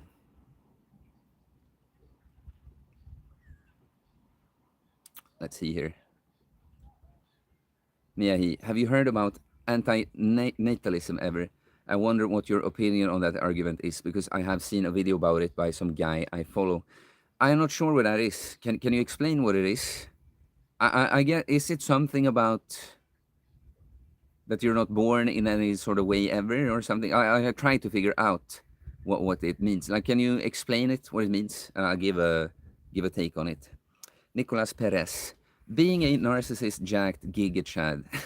What's your opinion on janteloven? You mean jantelagen? Do you think it's a negative thing? Because you must mean the Swedish law of jante, that you're not supposed to think you're better than anyone else, and blah blah blah blah. I think it's fucking terrible. I think it's, it's a thing. It's a law, social norm, to make everyone feel okay about being kind of mediocre, sucking quite a bit. That you're not supposed to take too much space. Don't talk too positively about yourself. Do not, don't, I trigger people just by the way I look, I bet that guy thinks he's all that, just because he has some muscles. I bet he takes steroids. I bet this. I bet he has a small dick. Whatever shit people will project on you, right?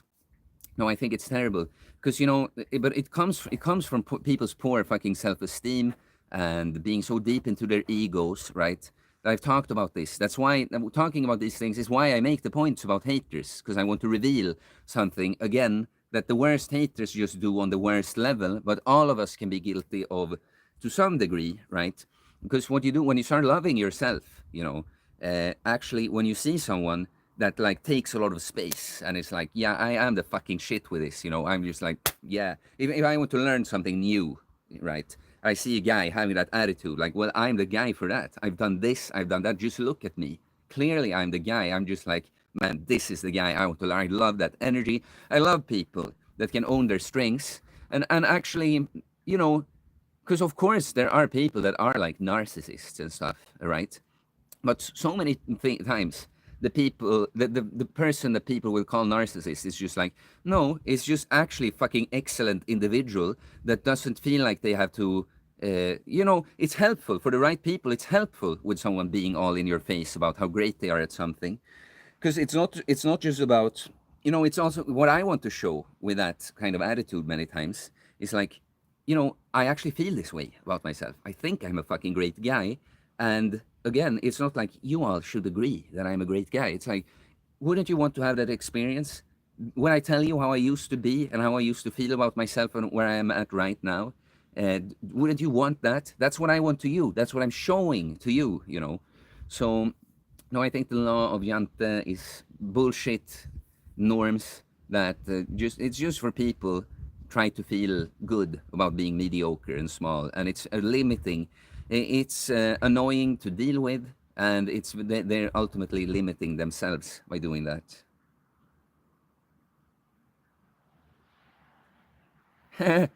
No more that says you're not a narcissist, at least on camera.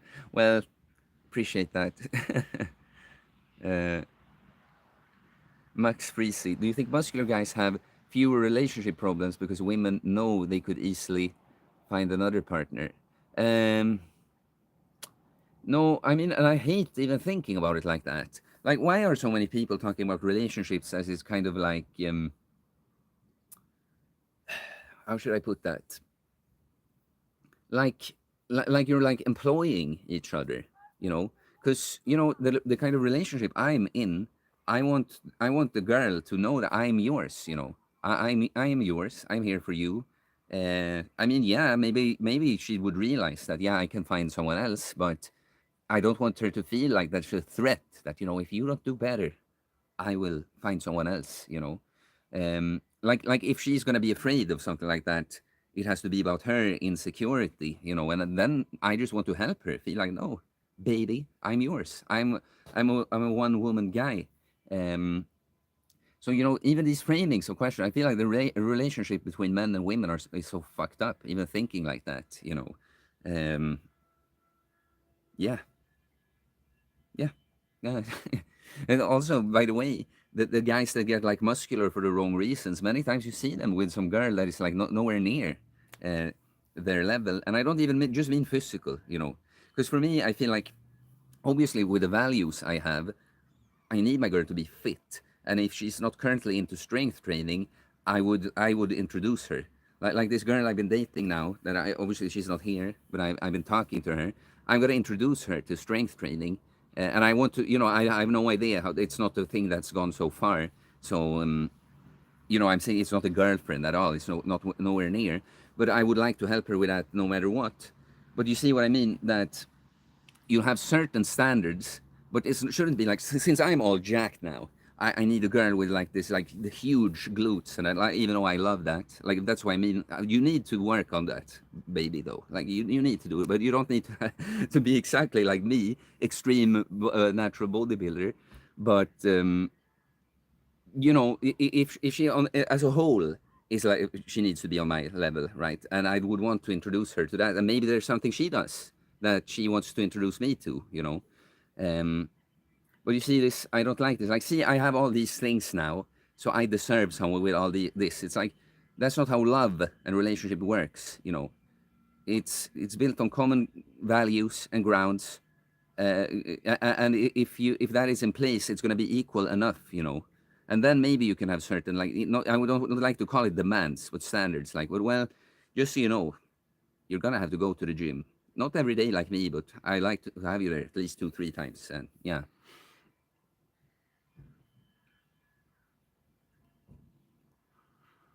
Mm-hmm. Hamza said thank you. Well, you're welcome, man. I'm glad it was helpful. Nora says, Natty life. Vegan Gains got destroyed by his ex, Harry Potter chick, divorce, etc. You know, vegan Gains. You know, I was supposed to go on Vegan Gains live stream. I was gonna go on a live stream with him because he's been all over this Goatis guy. But there was a time we were talking about agreeing on, and he just never emailed me back that we confirmed. So I just assumed, okay, maybe he just lost interest. And then I was out, and then I saw. I don't know how I saw, but I managed to see like, hey, he's live, like waiting for me. And I tried to reschedule it because I wanted. It would have been fun, you know. Even though I'm not a fan of vegan gains whatsoever, but I would still go on the live stream. So unfortunately, that never happened. But yeah, vegan gains is like you know, he's not someone that's doing well from what I've seen. You know, even that behavior that I complain about, like why does he see it as it's his mission? Because he reached out to me because I need to tell you about this Goatis guy that he did this and that. Why is that your mission, bro? Like, can you go do something fucking productive instead? Can you make vegan gains videos? I don't agree with veganism, but if you're into veganism and the gym, can you focus on that? You know, why are you the guy that's supposed to, you know, inform everyone about how terrible of an individual goat this is? It's like, yeah. No, but I've seen that it seems like he's really been more serious about the gym. I've just seen some like videos pop up that I don't really watch, you know. Seems like he's been like on that grind. So I maybe hopefully if he got destroyed by a girl, sometimes that's something that leads someone to a better place in life. So I would hope to see that happen with him. I'm glad we have some more stuff here going, guys. Like the stream if you haven't. Maybe send a super chat. Would be cool. Get at least one more, a little bigger one, maybe. I'm just kidding. I appreciate any super chat. But before we go, we're gonna go. I'll put the cap on at least 2 hours. If it happens to be more activity, I'll stay around because I plan to be available here for 2 to 3 hours on this one.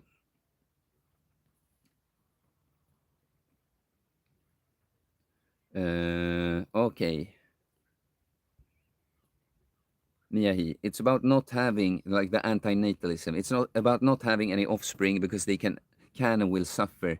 So them never existing is better because suffering overweighs the good emotions, or at least that's how I got it, or one aspect of it. I mean, because I know that's not your opinion, but I think it, and as someone else, Shiggy says that Shiggy Overload says anti-natalism is the belief that having children is immoral, and therefore you shouldn't have children for whatever reason. Well, that's fucking stupid, you know. It's like, you know, part of life is that it's difficult. You know, we need difficult experiences to grow. This is not just some fucking amusement park. And again, everything exists by contrast. There would be no point to all of this. It's like everyone is doing great all the time. It's like it's many things that I have now that I feel good now. It wouldn't even be possible if I hadn't first suffered, you know. So I mean, of course, it can be immoral. People can be immoral with the way they raise their children and treat their children, but I could never agree that having children in and of itself is immoral. That's so stupid, you know. Like we're here. That's like, like us existing and evolving, going through and overcoming these challenges. That's like sort of the meaning of life, you know. And no, I think I actually think it's immoral to not have children. That's for certain people, at least. I mean, thankfully, the people that don't want to have children are people that we probably are all happy that they will go extinct. But you know, I know some people that have really worked on themselves a lot, and then I see them in their relationship. Like there's some people I know, I won't to be too specific, but like no, we've decided to not have children because I'm like, but what the fuck? You guys have worked on yourself so well. You are the people that we need to put children in this world, to give them the best possible start. That will have a trickle down effect on the rest of society, right? So, no, that's my view. Really stupid idea. It's an overly intellectual idea. It's a nihilist atheist idea, in my view.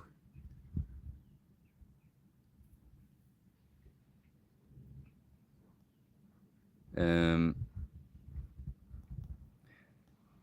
no, we're not. Says we need new white families, 5 to 6 kids per family.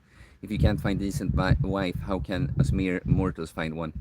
Um, I mean, can't find. It's like I just don't want to force. That's the thing. I think when you force getting into a relationship just for the sake of it and view it as sort of a prize or someone you employ, because look at all these merits. Oh, she's beautiful and she's gonna give me high status and blah blah blah blah blah. It's never. We're not gonna have. We're not gonna be a nice environment for a child to grow up. While if it's actually based on genuine connection and shared values and that, um, yeah, and you know, so it's not so much about like obviously you say, but if you can't find good, why how would us mere mortals do it? It's like well, we were just talking about the girls that would want to be with me. That's way more than the girls I want to be with, right? And it's not about. It is to a degree about having standards, of course, but still not in this way that I'm looking for someone that ticks all these boxes. It's just like, no, I need an amazing girl because I'm an amazing guy. Like, that's just the way I feel about it, right? But so obviously you can find a girl that you connect with, um, and I also wouldn't say that, and but she's gonna be worse because you are worse than me or something. That's not all at all what I mean. What I mean is that just because there would be more girls available to me, it for someone that's genuine like me, if we're just talking about fucking a bunch of girls, like oh yeah, that maybe would be easier for me, but I'm not interested in that anymore. So I'm just in the same position as anyone that wants a true, meaningful relationship based on the right things, you know, started, initiated for the right reasons. That puts me in the same position as anyone that's looking for the same thing.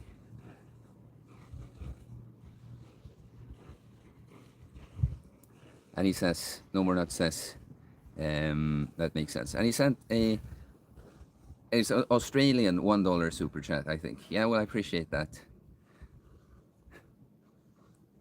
Uh,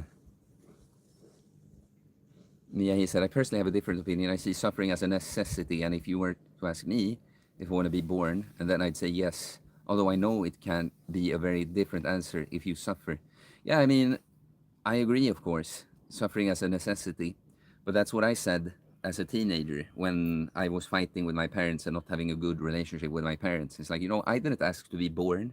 Like I'm feeling like shit now, and you're on my ass about all these things. Well, I didn't ask to be born. That's the way I felt like then. Now, of course, I'm happy to be here.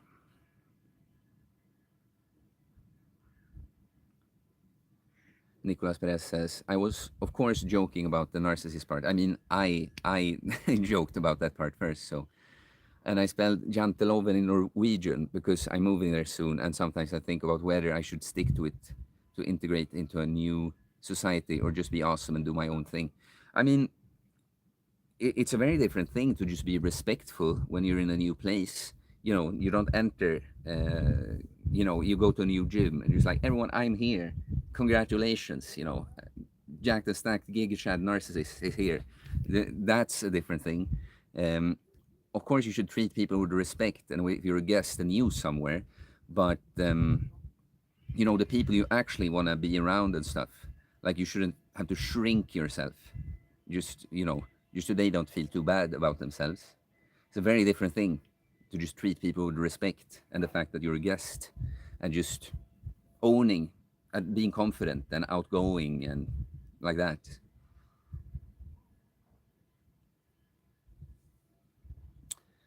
Maximilian Moose asked, "Who's your biggest inspiration?" Me. It's like people always ask, like, what's your idol? You have any role models? It's like, you know, I have mentors. I have people I have looked up to. I don't even like the expression "looked up to" because that means I am beneath them, and I don't really feel like I'm beneath someone. You know, I can feel like, well, this person is ahead of me, but they're not above me, if you understand what I mean. So yeah, so no, no, me, I am, I am my biggest inspiration. Like that's the thing with inspiration. It's cool that you can get it from the outside and being inspired by someone. That's great, but you know that you can inspire yourself from all the things you do. Like my story, what I've gone through, of course, because there's an aspect that no one can know what it actually meant except me, like to the full degree, right? That was so inspiring to me, and everything I've managed to do since then was inspiring to me. And again, the point is that I would wish for everyone that they feel like I said that on a live stream a couple of days ago when a guy said like, "Oh hey, uncommon idol," you know, and I said, "Well, man, don't call me an idol. Like you should be your idol. You can say you inspire me, Theo. I appreciate you, but in the end, I want you because the thing is, you always have more information about yourself. So even if you aren't on some kind in some kind of objective way, in some kind of objective way, like the best person in the world or something, um, you should work on yourself and accomplish enough that you actually feel so good about yourself, and you only have that kind of information about yourself that you're like, yeah, I am the fucking guy, I am the man. But so inspiration, other than that, I mean, if I try to say some other people, it's like my friend Andreas that I have a podcast with, formerly known as Optiholm. He inspires me a lot. He is definitely someone that has not had it easy in life and has to work with himself a lot. And he carries himself extremely well, even though he's had many problems. And I know that most people, a guy like him, has not gotten the recognition he deserves compared to how fucking capable of a man he actually is. And when I almost get emotional actually talking about it because, yeah, I have to collect myself a little bit because when I've done poorly, really poorly, and I see how he deals with things, I'm just like, man, it is possible. Like, yeah. So I guess he is the most inspiring person to me outside of myself, actually. You see, I get all teary-eyed, almost, from talking about it.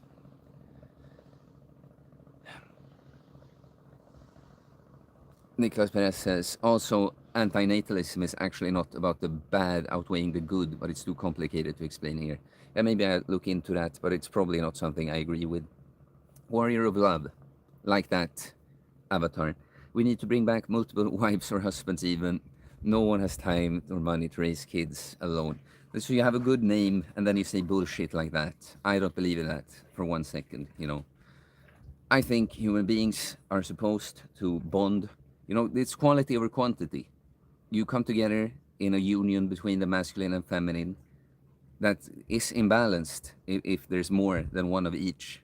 And then you have kids, and then you put loving effort into these. You know, so a guy that goes around having multiple wives and kids with them, all their kids will have some kind of problem with having absent dad, or feel like they didn't get enough attention and love from their dad. So I completely disagree with that. I just think that people in general should get together and have families and more kids, but not with multiple partners.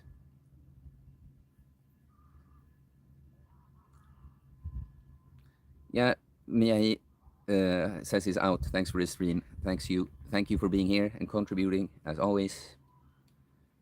No one else says you played golf today. With who? Not today. Not today. I played on Friday, 2 days ago. I'm hoping to get around in tomorrow or Tuesday, and then we're gonna have a competition on Thursday. And it's family members, it's friends, it's family friends, lots of people that I know here. No more not says, yeah, I ain't idolize nobody. Yeah, exactly. Don't idolize anyone. Warrior Love says, Shigi, I see where you're coming from. It's more appropriate for instantaneous modes like VR. What did Shigi says? Oh yeah, I missed over that. If someone wants to have lots of women as a genuine desire, should this person address this and how? I think common manners in online spaces reinforce parasocial behavior. If I unironically postpone cooking dinner because I need to be polite and say goodbye, I have become more parasocial. Yeah, I mean maybe. But the first thing, genuine desire, I don't think it's a genuine desire. I'm sorry. It's like, I mean, and that's I'm always, don't take what I say as the ultimate truth of things. I don't think it's a genuine desire. I think it comes from a lack of loving yourself, and probably a lack of feeling loved by the feminine, your mother, right? Because when I had the genuine desire to be with more women, and I rationalized it for all these reasons in my head, biology, or men are meant to spread their seeds, and clearly you're more alpha if you have more women. Yeah, I mean, I figured out that for me it was just fucking all unresolved trauma. The lack of validating myself from within, and specifically having a mother wound. Um, yeah, not feeling loved, in fact, like hated by my mom many times when I grew up. And when I managed to heal that aspect in myself, it just went away. I don't want to be with multiple women. That's why I think it's so fucking stupid when I hear some of these guys on like that Fresh and Fit podcast. It's like all men, like no matter what they say, all men want to be with more women. I'm like, no, why? The last girl I was with, but again, because I'm not together with this new one, I don't know what's gonna happen there either. But when I was with her, I'm like, why would I? Why? Why? I don't want to hurt her by bringing anyone in. I get everything I want from her. Why should I want to be with more women? No, it's like a drug addiction. Oh, I have a genuine desire to take heroin. Really? So yeah, that's my answer. I don't think you have a genuine desire. I think you have something to think about. If you, but maybe the way you go on, maybe you don't even feel that way. You're just putting it out there. Maximilian Moose, would you rather live 40 years as a king or 100 years as a slave? I mean, I don't like that because it's like it's for my sake. I'm getting to pick, like, it's like because being a king, it's look. I talked about this before about becoming the best you for you, so that you have the most to bring to other people. But with being a king comes a huge responsibility, and it's ultimately even everything you do for yourself is ultimately for you to be the best for other people, and it's for a good king. It's a very burdensome job. Many times, it's like Marcus Aurelius said: a king's lot is to do good and be damned. Right? So I mean, if I have to pick on that, I still pick king 40 years and like slave 100 years, like because one seems like a miserable existence all the time, and one at least you're a king. There's going to be a lot of cool things going on as well, and I definitely, when it comes to life, I do not care nearly as much about the quantity as the quality of it. I want to live according to my values, and if I die early, I had a good life. If I draw out on it, but I missed out on a bunch of things, that's not something I want. Ideally, of course, you have high of both. But yeah, that's the way I choose to respond to that question. Mm. Yasser asks, what's the name of your podcast? Human Beings. And there's a playlist on the channel. Human Beings. And it's been on a break for a few months. And I'm going to bring it back soon-ish.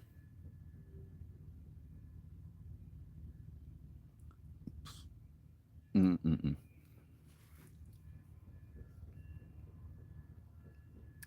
No, we're not. Says, how come artwork and buildings designs peaked hundreds of years ago?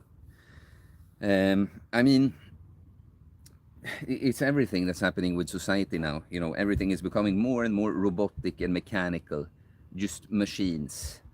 You know, like even AI art and shit, right? You know, even if it looks like symmetrically nice and stuff, there's something that's just not. There's no soul in it at all. I think that's the case. What I see in society in general is that it's becoming increasingly soulless, and some people go deeper into the unconsciousness. It's becoming more and more of just a little robot person they're supposed to be.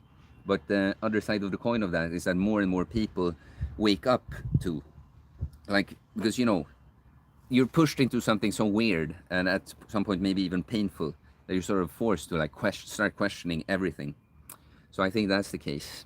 That is just, yeah, we're in a very strange time. You know, me that's spiritual. Uh, I always had a sense as a kid that I'm born into a special time. There's something special about the times I've been born into. And then I thought also that maybe everyone always thought like that. But I felt like now, when I get to learn about the history, it seems like the technology, all the stuff is happening. And so many things that seemed like futuristic fantasies when I was a kid, they are happening now, you know. So, yeah, I think we are at a, it's really a spiritual battle going on right now, more than ever. And an expression of that is like, you know, many of the things, so-called art and that, is like just, there's no soul in it whatsoever. The buildings they build now, ugly. Mia says, never mind, I'll stay. Well, happy to have you around.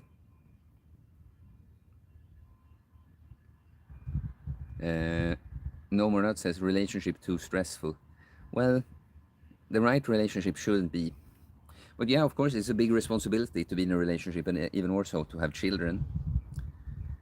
So Warrior of Love says, I notice that nowadays no one listens to other adults worry or chastise their children. The village raising their child.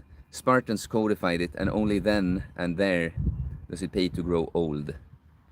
Worry about, don't tell me how to raise my child.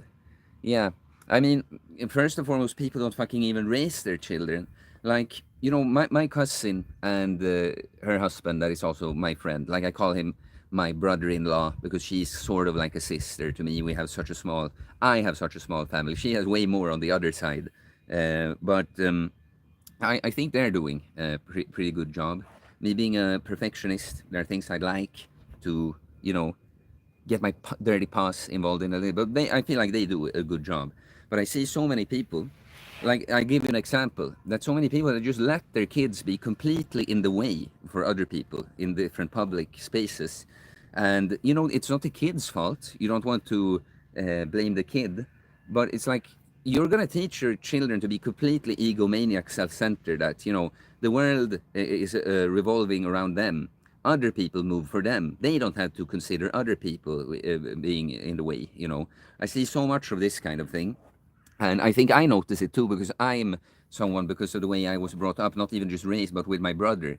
I think I actually, even though I am a person that takes a lot of space now, when I'm the person I am, it's like now, there was a bunch of people over there. I want to find a space to sit and do the stream where I'm not like all in people's face about it and stuff. I think a lot about how does am I in the way? Does what I do impact other people, you know? So I see that thing very clearly. Then, of course, just the other thing that people raise their kids on screens, you know. You see little kids crying because they don't get the iPad when they're 2 years old because they've already been conditioned to stuff like that, you know. So, yeah, so many people do quite a poor job at being parents these days. And I don't know about, like, You talk about the village racing. Like what I will do with the kids here, I try to just educate them, not get involved in like how the parenting should be done, but like explain, like when we were playing golf, one of the kids, or the older kid, 4 years old, was with us on the golf course, and many times he's like standing too close to someone that's gonna hit the ball, and he doesn't quite listen immediately when we tell him to move.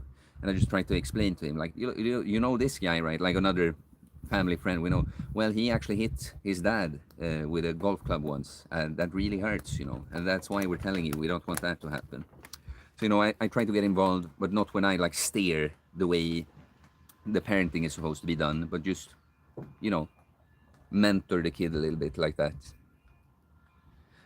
Started talking a lot more again, guys. That's good. We might go past the 2 hour mark.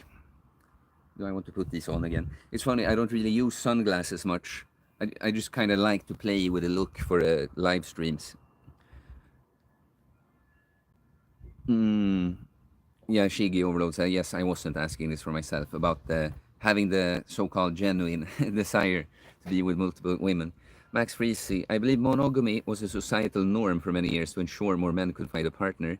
Now society seems to be shifting toward polygamy, which feels more like human nature. I disagree 100%. I feel like polygamy is it's what a human animal does. Okay, when if you're living in a situation where there's just more, more primitive living, then it just kind of has to turn out that way, that people just fuck each other and they have what kids they have and stuff. But do you know one big reason that I think that human beings are supposed to be monogamous? Because it's clear to me, with all the trauma that can come out in a romantic relationship, that you really attach to this person as not a caregiver, but as a central. I don't even know what word, but you see what I'm saying? That really, your patterns that had to do with like love, how you experience love, that comes from childhood. All that stuff can come out in a romantic relationship. I've seen firsthand with myself and other people, right? That just tells me that to me, that's a sign that being with one person, connecting with one person, that can bring out those strong feelings and wounds in you. That's what we're meant to do. I see it as a sign, even in actually in our biology, because that is all biology. It's in the nervous system. I see that.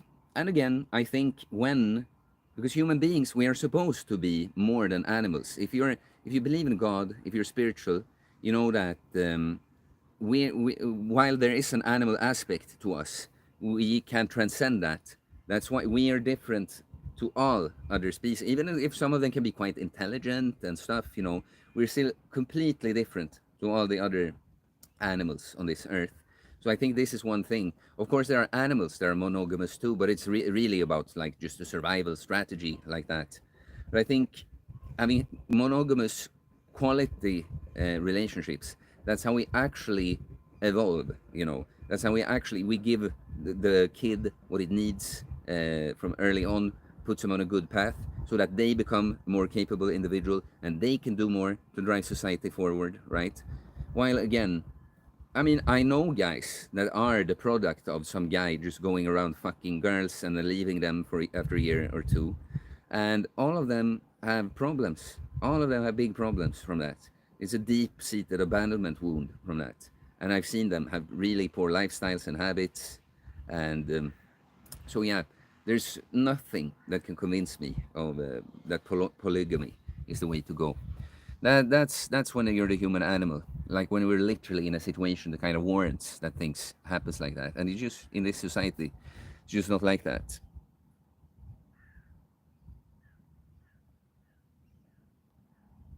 Shigi Overloads, I will leave now. Thank you for the answering great content. Well, I appreciate you, man.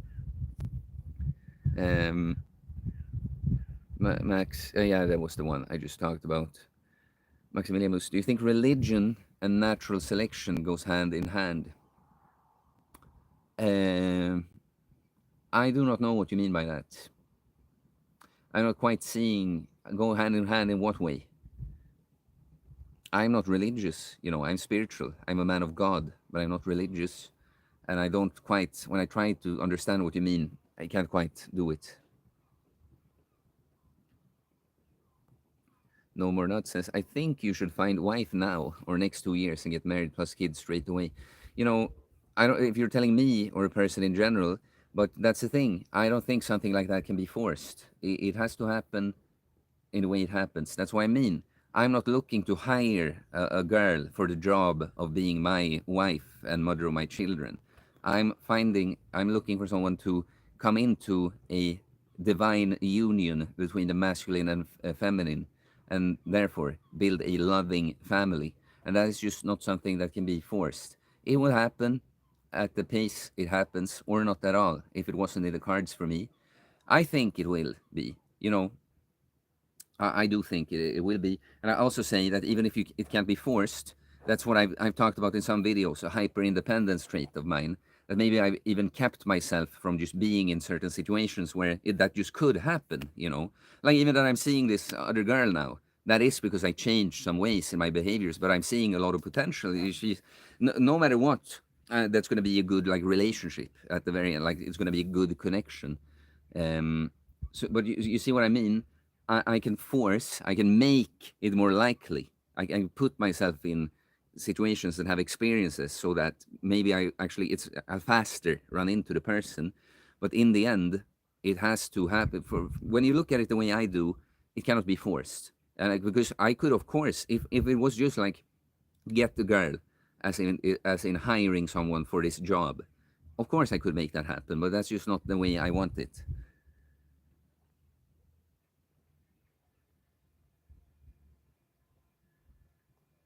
Let's see. Simon Lindecki, I don't know how to pronounce it. Enlightenment, atheism, egalitarianism, cultural Marxism, worship of self, or romance. Like you're just saying generally things you think are bad. Simon, answer is the gospel of Jesus Christ. I'm so tired of that thing though. It's like, why? Why is it? Why should I believe that? Because I can believe that what Jesus stands for are like all good things.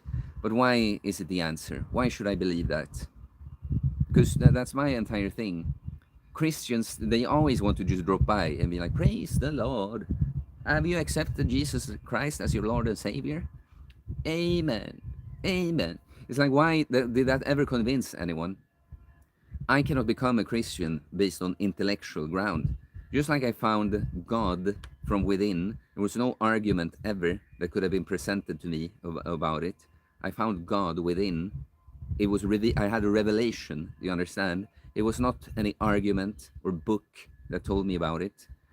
So I feel like in the same way, and I have the people say that. People say that Christians, when you start talking to them, that ask Jesus to appear to you, like genuinely ask.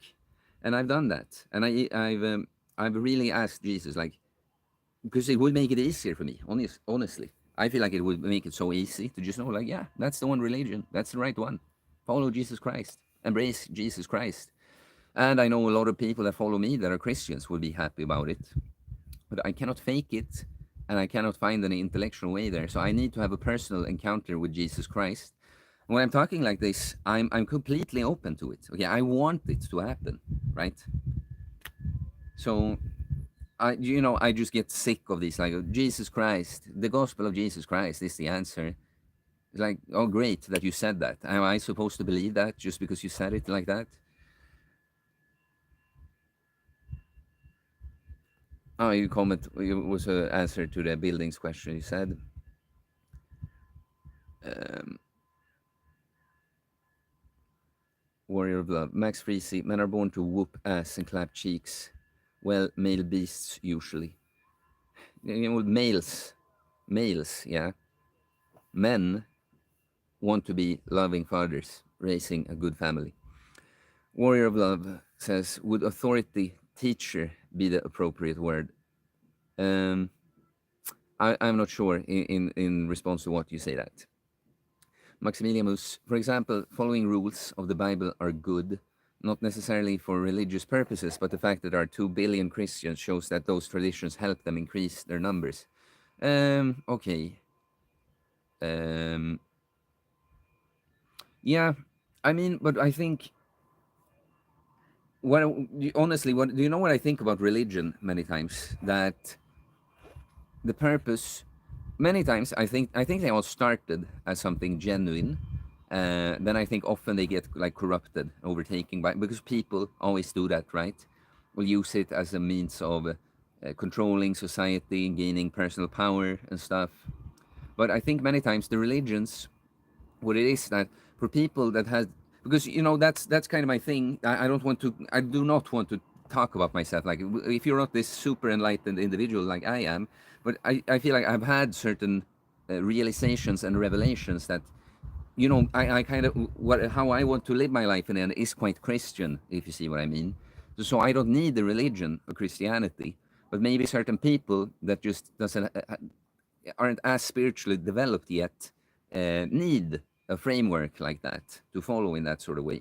And I think about the Hinduism, that I know that they have all these different gods that they pray to, but the more like enlightened Hinduists, they know that these are just means, they are just sort of avatars for people that haven't come to as high of a spiritual understanding to be able to practice some kind of spirituality, right? So in that sense, maybe.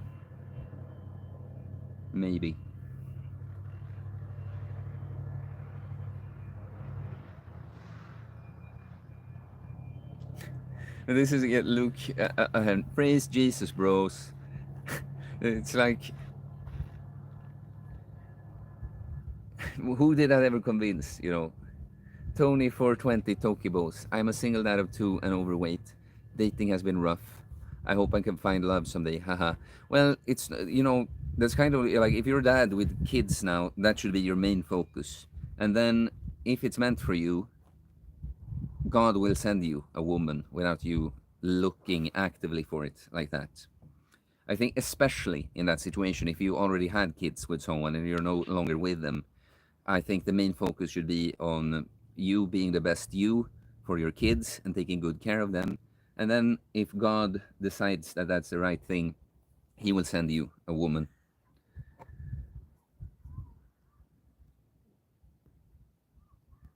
Hmm.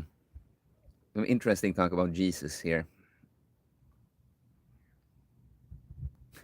Simon Lindek said, "If you want to live forever or go to hell," it's a fucking nasty thing to say. Like, I'm not scared by that, but it's like, tell me why I should believe Jesus.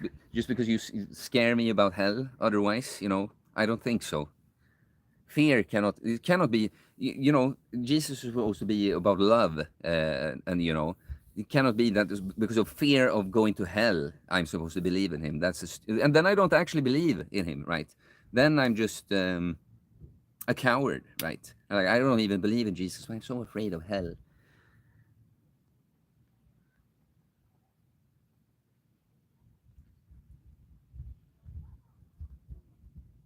And you say historical evidence. Well, that could all be forged. You know, that could be misunderstandings. Could be so many things. I can't. That's what I'm saying. I feel like the spiritual. You can, if you already have a belief in God, I think you can start making intellectual arguments to try to, it, when people have asked me about God, because some people are like, I want to believe in God, but I cannot, how did you find it? Then I can tell them sort of how that happened and give them an intellectual idea about it. And it can, maybe it helps them in their journey in seeking out God. But in the end, it's something you find within yourself. Historical evidence, no. Just no. Like, I would look into the historical evidence after Jesus revealed himself to me, because there's nothing I can read or hear about that will convince me. Still, I'm curious, I want you to guide me to Jesus.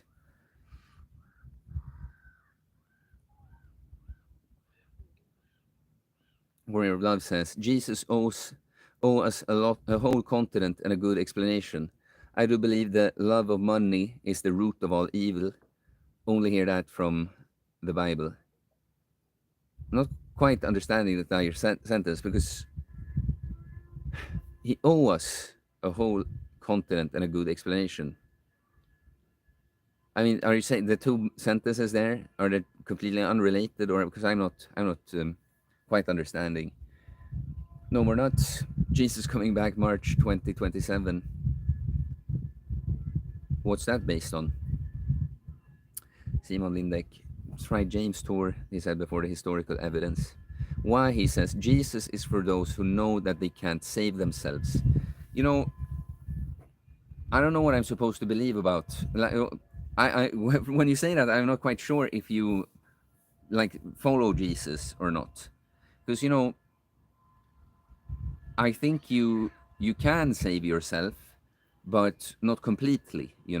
Like you had to be humble to the fact that you are not God, right? There are things that will be out of your hands. That being said, sometimes I feel like that just removes personal responsibility. Like, I know I am a sinner. I know I cannot save myself, so I just leave it all to Jesus, and I just go sin and be a mediocre person.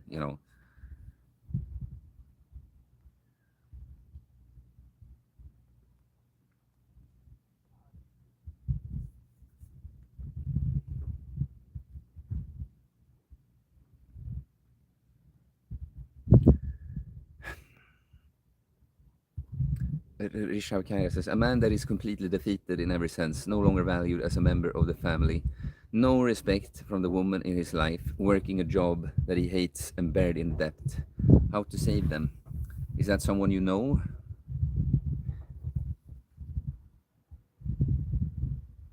I mean, it's hard to say without it being specific enough what he should do.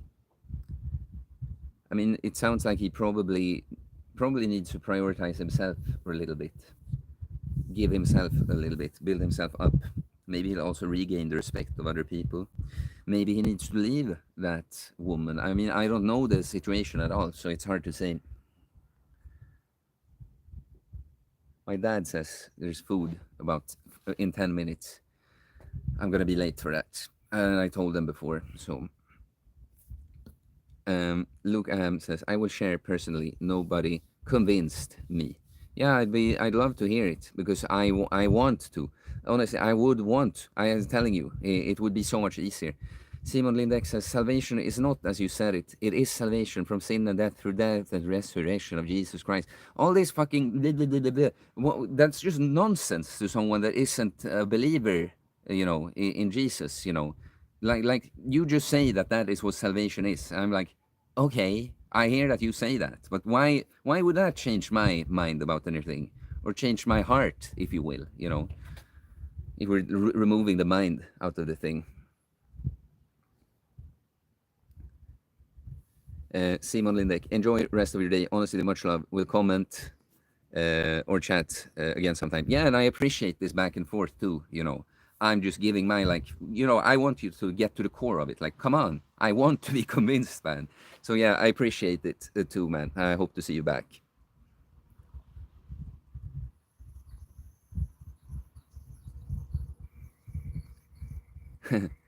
K4I21C. You're mentioning someone that is dead now, and figuratively to me. So I don't know. He's not blocked. Someone that with all these people, like the way I will deal with the haters and stalker kind of people, is I will engage with them for a while, and then I will tell them, like, I will stop after this point, and then I will stop, but I will let them be around for a bit, unless they become completely unreasonable, start spamming shit, right? Then I will block them. But I'll give them the chance to be around and just see that you're ignored now. I've abandoned you now. Maximilian said, "What if Coach Theo is Jesus?" Well, that is a plausible theory. Just look at the cross I'm wearing, right? I think I'll mention this, that when I have had a spiritual awakening, and a part of a spiritual awakening, there's always going to be a stage when you feel like, oh, I don't have an ego now. I'm like, oh, great. I'm like this, not like all these other people that still have the ego. I'm so much better because I don't have an ego. Maybe you don't think literally I'm Jesus, but definitely that's like part of the journey. because I don't think the journey is linear, right? You're gonna have your ups and downs, and I definitely had that when I felt a little bit too enlightened, thought a little too highly of myself, and had to be fall down and be humbled again, you know. And to different degrees, that's probably still gonna happen throughout life. But it's a clear one. People that can relate to having had a spiritual awakening, where a big part of their ego is just lost, dissolved. That's a phase when you think, I don't have an ego now, and you don't realize that it's just been replaced by this ego that feels all proud about not having an ego.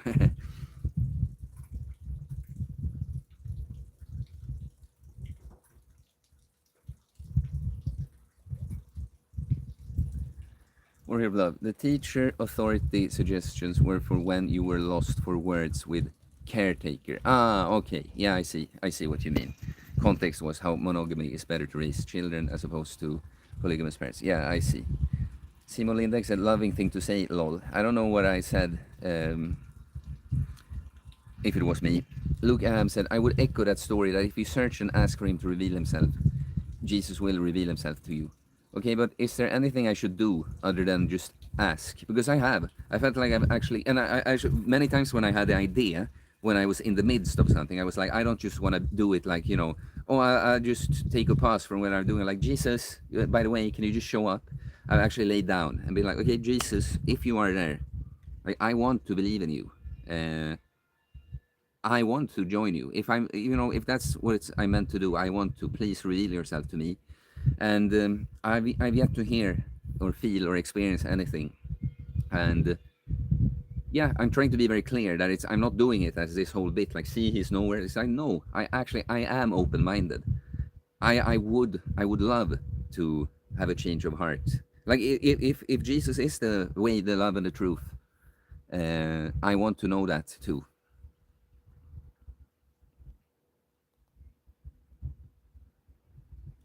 Maximilian Mus. 1,000 years from now, people will be arguing in a chat about the historical evidence of Coach Theo and if such a jacked and stacked giga chat ever existed. Yeah, yeah. You know, I've thought about.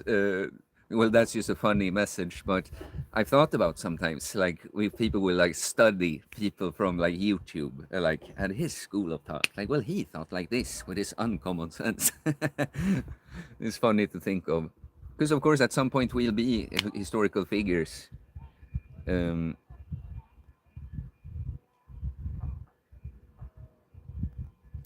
let's see, Chicken Hawk. I think it's very telling that throughout the New Testament, Jesus never imposed himself on anyone. Okay, but telling in what way? Because imposed himself. I mean, he said some things that, you know, I'm the way, the truth, and love. No one comes through to the Father except through me. Of course, it's not imposing that you have to, but it's kind of implying that, you'll never get to know God if you don't, embrace me. So I'm just not quite sure what you mean.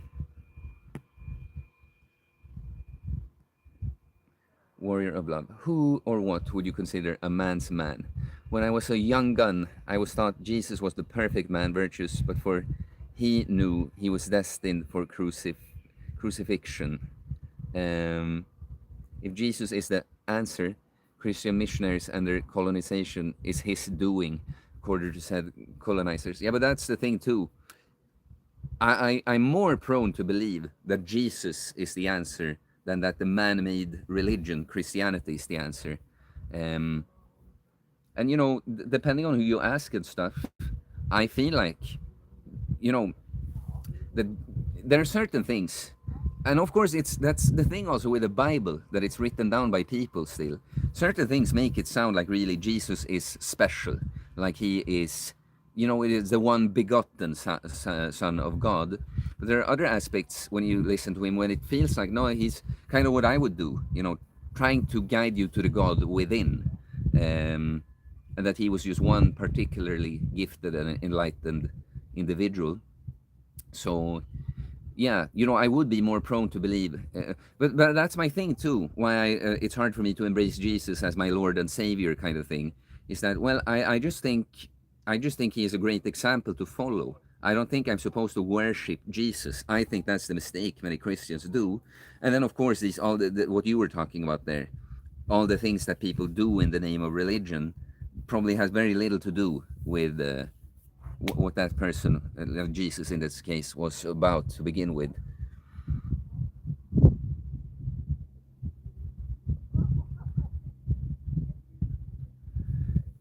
Tony 420 Tokeballs. I've always believed in God and Jesus. An intense mushroom trip brought me to believe that I know God is real. Yeah, I mean psychedelics can be great tools. Can I respond to my dad without closing down the stream? Let's try. Let's try. Yeah, I could answer for just a few seconds and tell him what's up. Yeah, the psychedelics, when used with intention and respect, they can guide you to certain insights. But then you have to integrate and live with them. You cannot think that just take it. That's always, if you put your hands in something external, like, oh, I'll just take these mushrooms and I'll have an experience and now I'll be enlightened or I'll know God or whatever, will never work. You will gain access to some kind of insight when you do it in the right intention. And then, you can integrate that. But yeah, you said you always believed in Jesus and God. Because I mean, I've had encounters with God, is what I feel like, but Jesus, still, not so much. Maximilian said, I think that's called the ego of no ego. Exactly. The New Bible, when Coach Theo asked Jesus to reveal himself, the only voice he heard was his own. So he realized he is Jesus. Yeah, that must be it. That must be it. Nicolas Perez, have you ever coached people with pectus excavatum, sunken chest? Do you have a special routine advice for them? Any tips for developing self-love despite being born with congenital deformity? Congenital, what is that? Is that something congenital? The only thing I start thinking about is like a conjoined fetus, that you have like rests of a dead twin on your side. I don't know what that is. About the sunken chest, I remember I had one guy, but the only thing about that, I don't have a special routine advice. I just remember that for a while he couldn't do dips, so we took them out. So since I don't have enough experience with that particular physical situation, if you will, I would just say, like, just try exercises and find the ones that work for you. And if it isn't the one that you'd prefer to do on the paper to begin with, well, you play the hand you've been dealt. You do what you can do. So I think I'll start walking back and just bring you guys on the stream still. It's a nice way to carry the umbrella. It's been a really cool stream, actually, guys. If you found anything helpful or entertaining or the like, I would appreciate getting a little super chat before we go. You see, do I have everything? Yeah, I think so. Yep. I'll try to walk a little slow, so there's not too much shaking. Congenital, born with. Okay, you're born with something.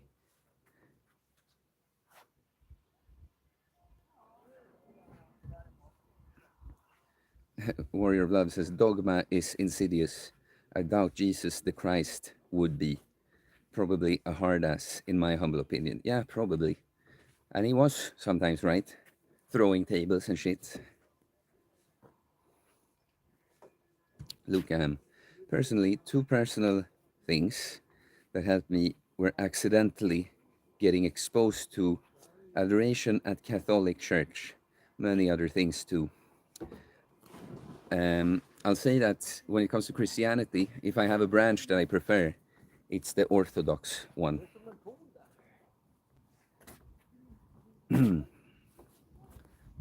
Yeah, and Luke Hamden said also, not crazy about Catholics, to say the least, but shit happens. Tony 420, Pokeballs. It's just a funny name you have. I agree on the psychedelics. I took them with intention of insight. It certainly didn't fix my life or make me think I'm better than anyone. I'm thankful for what I did experience, though. Yeah, I'm just saying, like me, I could talk more about it at some other point. It's, again, one of those things that I have to be a little bit careful how I talk about, because of legal issues and stuff. But it's something I had done them just in a dumb way previously, like before Uncommon Sense and everything. And then that's just the thing. When you don't have enough wisdom to begin with, like I experienced ego death and stuff, but I didn't even know what an ego was. So in the end, apart from like a cool experience, it didn't give me anything. But then later, because I've also, talking about being a bit of a bipolar person that can go into almost manic episodes, I've entered states that feel quite psychedelic without any, intervention from the outside. So I felt like I had a good idea of what psychedelics were. And through the years of Uncommon Sense, I just thought that there will be a point when I want to use something like that, but I don't want to do it just for the sake of it. I want to use it as a catalyst when I'm like stuck somehow. And there was a point when that happened, and I was introduced to something, and I had the intention of really looking within, because I was so deep in a wounded ego that I felt really blind to what was really going on. And it showed me that, yeah, because at the time I felt that I don't get what I deserve in life. I don't get appreciated, I don't get this, I don't get that. And the insight I got was that, it's because I don't give myself what I deserve. I have to give myself this first. Like if we're talking with other people, for instance, if I feel like they don't see or appreciate me, well, I put myself in those situations. So I have to have my boundaries higher first, right? And so that was very revealing. But then when you come off it, you're gonna just go back to the way you were before. You haven't just changed because of the experience, but you remember. If you remember the insights, you can actively do different choices now. And I did. I acted on this, that I'm gonna give myself what I deserve, right? And then I stayed away from it for a long time.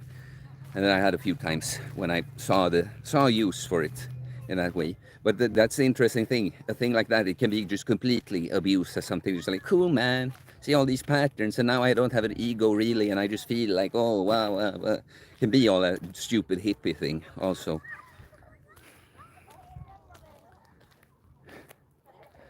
Warrior of Love. Who or what would you consider a man's man? I'd say Marshall Matt Dillon from Gunsmoke. Not the fastest, surest draw, just the most disciplined last resort. I'm not sure. I don't know that that role or whatever you brought up there. Yeah, so who I would say is a man's man. I mean, again, I don't want to just say me. But again, if I have to say someone that I know is my friend Andreas, I think he is a very good man. Strong, disciplined, virtuous, loving. Yeah, he's a man's man for sure.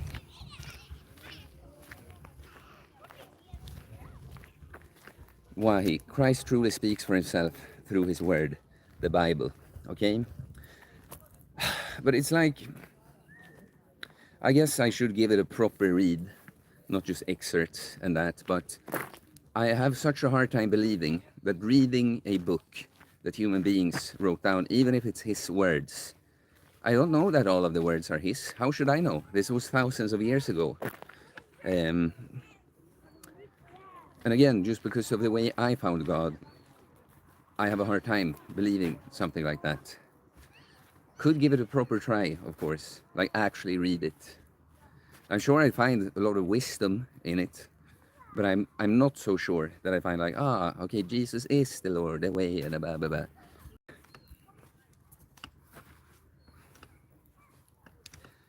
Casino and sports. Är du på Gotland? Yes, jag är på Gotland.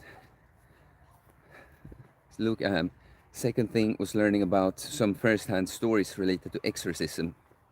Anyways, that's me, bros. But peace out, Luke. Warrior Blood said, they're valid and enough, Perez. A person's worth is not based on productivity, and life can be anything. It's a miracle. 100% agree with that. Why, he says, it's a fantastic read. But okay, guys, now I finished off the chat. And he said that maybe psychedelics could bring you closer to Jesus. If life was fair, we would all be nailed to a cross. Tony for 20 Tokubo said, interesting sentiment. But yeah, maybe if we're talking about doing a trip with intentions. Maybe if I did the trip with intention of like, okay, I'm gonna look for Jesus within on this trip. Maybe that could be something. There are actually, I'll say, these days there are legal ways to do this kind of thing also. Just because of that factor, right? But yeah, guys, I think we went through everything.